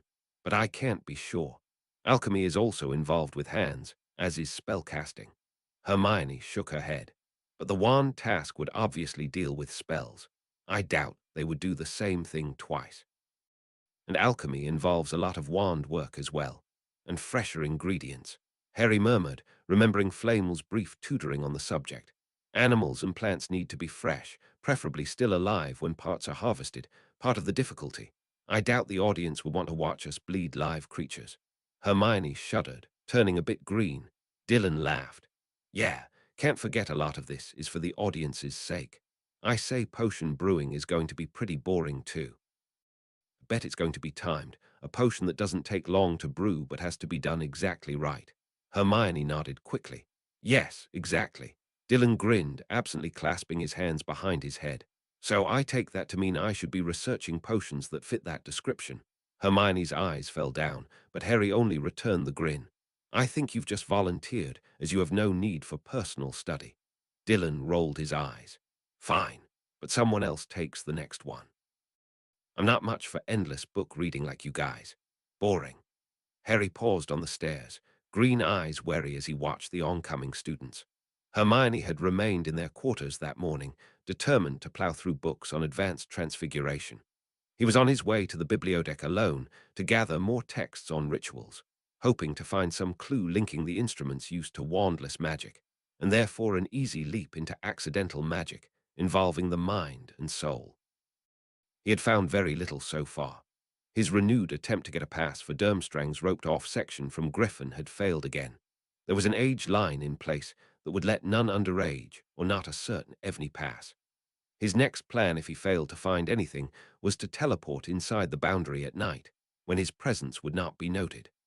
The only problem was the mass of wards was too complicated from him to see from the outside if there were other alarms in place. The students ahead of him shifted aside on their way down, eyes observing him curiously as he passed. Harry breathed out a sound of relief as none attempted to make small talk. He had quickly found that most, if not all, of the students at Durmstrang understood and spoke English fairly well. The few that approached him, however, either had questions about his survival of the killing curse or insults regarding his entry in the tournament. It made him nervous to be around so many strangers whose motives he could only guess. Of the other champions, only those from Beauxbatons had made contact with them. The ones from Durmstrang all had duties within the school that kept them busy, or else had no desire to socialize. Hogwarts students stayed just as isolated as the academy ones, with the exception of Cassius Warrington, who had made quick friends with many pureblood Durmstrang students. Harry wondered how Cedric and Angelina felt about that. It was all decidedly odd to be in a foreign school and yet have so little part in it. He felt like a ghost, invisible and ignored. It should have made him feel safe. Instead, he felt as if he was merely waiting for the inevitable storm. Inside the library, Harry found Dylan and Gale seated at his usual table. He passed by them unnoticed, catching only a snippet of conversation about magical sports before he went in search of a more private table. When he did, he placed his books down carefully, quickly flipping through for any relevant information to add to his notes. More and more, he was growing frustrated with what he found. There were hints, just enough to let him know there was something more, some secret unnamed. But none spoke its name, or gave a better description than vague blood rituals and sacrifice. Harry had even retrieved Nicholas Flamel's notes from his trunk, hoping the alchemist had something more to give. But the words on wandless magic never touched on magic dealing with the soul, though it did cast the use of occlumency and legilimency into a new light. The former was considered a wandless art, and legilimency as well could be practiced without the use of wand if the wizard or witch was skilled enough. But what Harry had found fascinating was the idea that both spells manipulated one's soul. Flamel mostly concentrated on occlumency in his notes, and made many references to a wizard's soul being the sum of their thoughts and memories, a wizard or witch's magic being the force used to either defend or attack. Harry hadn't spent much time before thinking about his soul. He knew some religions placed a great deal of emphasis on it, but exactly what it was not something he had been concerned about. Now, he found that lack of knowledge grating. A person's soul was what made them unique, different. A soul was one's brain, their mind, and yet the two were not always overlaid. A Dementor could eat a person's soul, but their brain would still be in place. The person would still eat and drink if prompted, still breath, still live. But what made them human, what made them think, was gone. A soul was what made humans different from animals. A soul was what gave sentience, that force Analyze had claimed could not be made by men. Harry had found case studies in medical texts on victims of dark curses whose minds were considered broken, whether by pain or physical force. Their bodies lived on, but no one was home inside. The damage done was to their very souls. Broken. But if a broken soul was one damaged beyond repair, Beyond the ability to function, how could a person possibly split their soul and survive? What magic bonded it back together again? How did one break it to begin with? Analyze, and the books he had read hinted that such was done through sacrifice. The witch in particular had said death. Death of the original body, of another's soul. Murder. Why would killing another split the murderer's soul? Was it then the use of dark magic itself that created fractures in a soul? And if so, would in theory any dark magic work? Would someone then go insane with continuous use of dark magic? Were his rituals dark enough to have such an effect? It wasn't enough. The more he read, the more questions he had, and nowhere did he see what the effects might be. The books only hinted at evil, insanity, and eventual death at the hands of others. Why anyone would choose such a road for immortality he could not be sure. But Flamel had talked often about men's desire to live forever, and what high costs they would pay. Monsieur Potter, the melodic voice brought his head up sharply. For a moment Harry just blinked as he saw the silvery blonde woman in the seat across from him, a small smile on her lips. Fleur de Lacre. Harry resisted the urge to curse. Instead, he idly closed his book and met her blue gaze. Yes! Fleur laughed with a voice like chiming bells, and Harry resisted the urge to flee. He might be able to resist her enthrallment, but he could see what any other man could. The half-veela was beautiful, from her hair to her delicate legs that she showcased so often in the Beauxbaton uniform.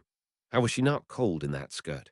Hermione had resorted to thick trousers under her robes, so she wouldn't have to keep casting heating charms in the chilly mountain school. I have been sitting air for some time. You have been in your own world. Harry smiled politely. Durmstrang's library contains many wonderful books. Fleur nodded slowly, her teeth perfect and white as she smiled. They do indeed. Harry let the silence grow between them for a long minute, waiting for her to speak further. When she remained quiet, he finally spoke tentatively. Can I help you with something? The sound of his own voice made him wince. He hated feeling like a moron, but the girl made him uncomfortable. Fleur looked satisfied with his question, giving Harry the distinct impression that she did, in fact, want something. Something he probably wouldn't want to give. I am not sure. That is up to you. Harry resisted the urge to groan. Explain, he questioned, letting his voice drop low in annoyance. Fleur laughed with a pretty gesture of her wrist. I have gained some knowledge of what is to be done in the first task. Her meaning was clear to him at once. You know what potion is to be brewed, then? Fleur's eyes widened at his statement, and then she smiled in delight at him, as if he had solved some complicated problem. Ex-actament, so you have figured out it is a potion. Not too odd, of course, but still. I add eared the Hogwarts champions sought differently. Her eyes gleamed with satisfaction. But we, Monsieur Potter, I know it, and my companions are not yet aware, and will not be until the task. Ella Petite Gal is too fond of your friend to be trusted with such secrets. Harry leaned back in his chair, eyes narrowed. And you are? Fleur shrugged one shoulder elegantly, drawing his eyes to her slender neck. Harry looked away. I have my sources, they do not. Why are you telling me? He asked her, his voice quiet. Fleur leaned forward towards him, the motion returning his eyes to meet her stare. I propose a trade. The same offer I will make to Hogwarts, do you not agree? Harry grimaced. A threat, de Lacre, crass. Fleur turned her head slightly, her smile never fading. A woman uses what tools she has. Knowledge is power, and I like to fall on the side of Zeus whiz bars. Harry was tired of her pretty sidestepping speech. What do you want? Fleur sighed, a soft tone of regret.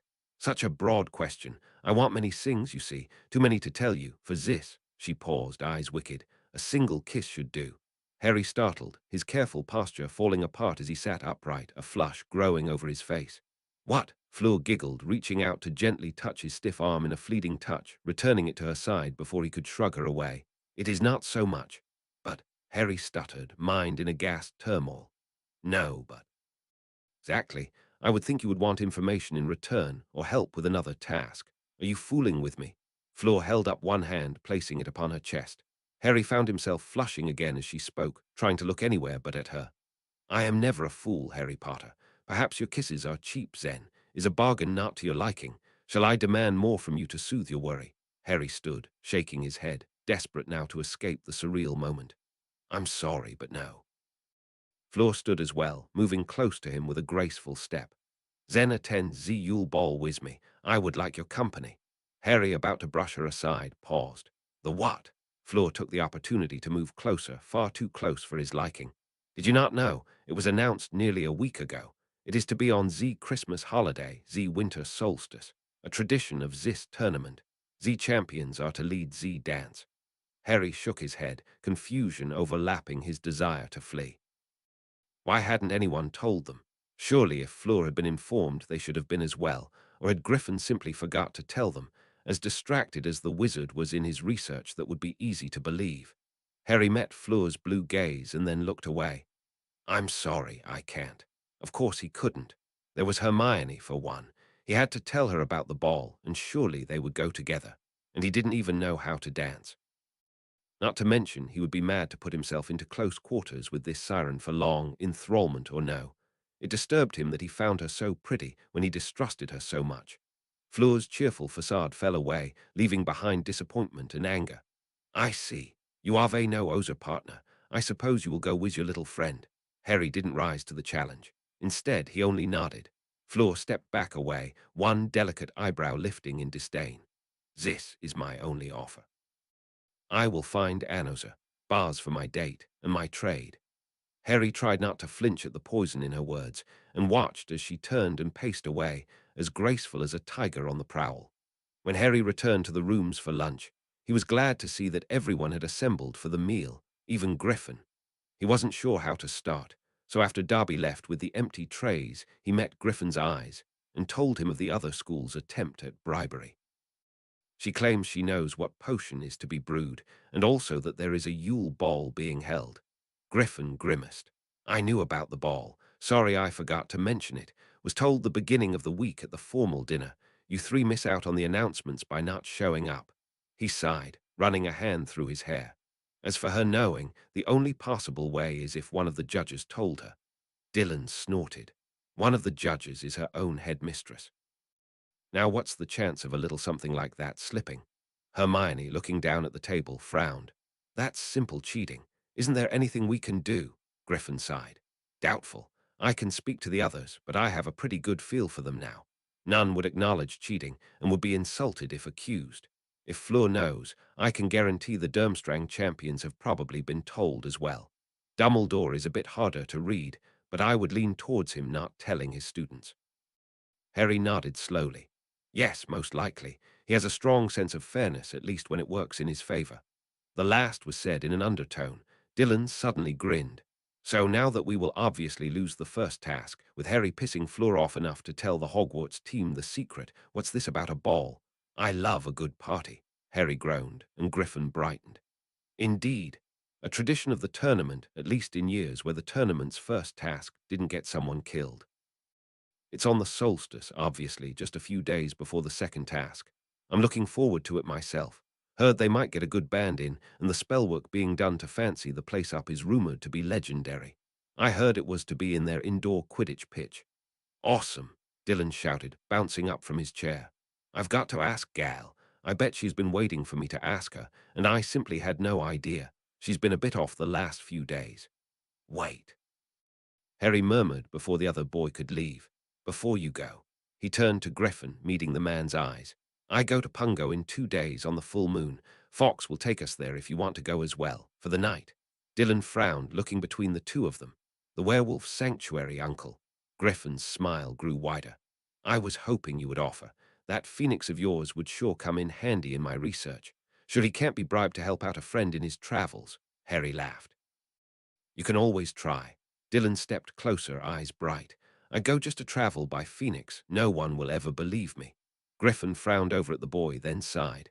Your mother will kill me taking you to the werewolves. Dylan pursed his lips mulishly. She doesn't have to know. At Griffin's raised eyebrow, he sighed. But she will probably find out. Come on, Uncle Zack, please. Griffin looked toward Harry with a dour look, but nodded, ignoring Dylan's shout of victory. Harry watched the teen leave the room with a jaunty step and turned to Hermione, who oddly enough didn't look excited about a trip to America. Hermione, he questioned softly, and watched with confusion as she looked up from her clasped hands, meeting his gaze before looking away. Yes, Harry, she asked, her fingers twisted. He frowned. Don't you want to go? Her eyes flew to him, wide brown meeting concerned green. Oh no, I mean, yes, I do want to go, of course. Harry's mind spun, going over their recent conversation, and exactly when his friend had gotten quiet. He paused. Did you know of the ball already? Hermione fidgeted, then ran a hand down her hair in a useless effort to tamp it down. Yes, yesterday. No, the day before or before that. Draco told me in a letter. Harry sat up, eyebrows creased in confusion. Draco? How did he know? Hermione looked away, then her back straightened as she took a breath and purposefully met his eyes. His father. Look, Harry, he can come visit if he comes as my date. His father will bring him. I agreed. I thought it would be nice for all of us to get together again for a night, as friends. Well, that's my cue to go. I'll see you two tonight. I suggest you all join me at the formal dining room again. It's been too long. Griffin declared, standing with a wave. Harry barely heard the older wizard leave as he sat back in his chair, feeling the information like a physical blow. Draco asked Hermione to the ball. How was that even possible? Why had she agreed?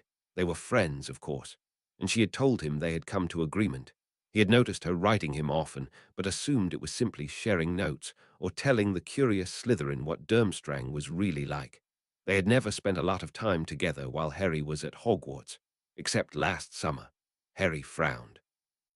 Last summer, when Draco had helped Hermione with her occlumency, and when something had happened to put them at odds with each other. Was it truly only as friends? Harry found himself standing, restless energy moving through his body. I see. That sounds great, he said, voice filled with false cheer. I guess you're covered. For the ball, Harry paused, realizing he had absolutely no one he knew to ask. I'll figure something out. I'm glad Draco gets to see Durmstrang. His father, you said. Hermione nodded quickly, eyes earnest as she stood as well, her hands dropping loosely to her side. Yes, he's coming as a representative of the ministry. Each is sending delegates, from what I gathered. It sounds like it might be pretty political. Harry nodded once, looking away from the odd pleading in her eyes. Why hadn't she told him? Harry thought back 3 days ago and remembered how abrupt he had been with her over the Brazilian witch. He had then left for an entire day, and when he returned was telling her about his own troubles. She hadn't had a chance, really, but she could have tried. Harry found himself swinging between frustrated anger and helplessness, a feeling so foreign that he found himself backing away from her. I left some books on my table in the library. I'll be back later, all right. Hermione frowned, her mouth open to speak before Harry quickly interjected. I'll see you tonight, he said in a voice he knew was too forceful. He didn't want to show that he was hurt. Harry shook his head as he walked out the door, ignoring the whispered sound of his name. Why was he even hurt? Nothing said Hermione had to go with him. They weren't dating or anything. Harry wasn't even sure he felt for her like that. Halfway up the stairs, he found himself stopping, Sirius's words running through his mind. Jealousy. Was that what he was feeling? Was he jealous of Draco? Hermione said it was just as friends, just to allow him to visit. But if she wanted to see him that badly, Harry could find a way to take her Hogwarts itself and see all their friends. She had never asked. It was only a simple flame away to the come-and-go room, where their presence would be completely hidden. Harry glanced around, and when he saw no one in sight, jumped into peaceful, warm phoenix fire, letting himself float in safe limbo as his mind raced. He had been jealous before. Of children who had things he did not. Of the boys in his muggle school who had new clothes and large lunches. Of the Hogwarts students who were so normal, average, inconspicuous. Of Care and Tiny, and the safe haven they had made in Australia, making a normal life free of the stress he dealt with daily. But this felt different. It burned in his gut like hot coals, impossible to ignore, hurting much more than he would have thought possible. And he wasn't even sure Hermione thought of Draco that way. What would it feel like if she did? The pain intensified, and Harry growled aloud, the fire flaring in white sparks around him, impatience and fury and realization rippling over him. He couldn't avoid it any longer. It wasn't just that he found girls beautiful. It was Hermione. Hermione wasn't just a friend to him any longer. She was something more. He wanted her to be something more. Now, what in Merlin's name was he supposed to do about it?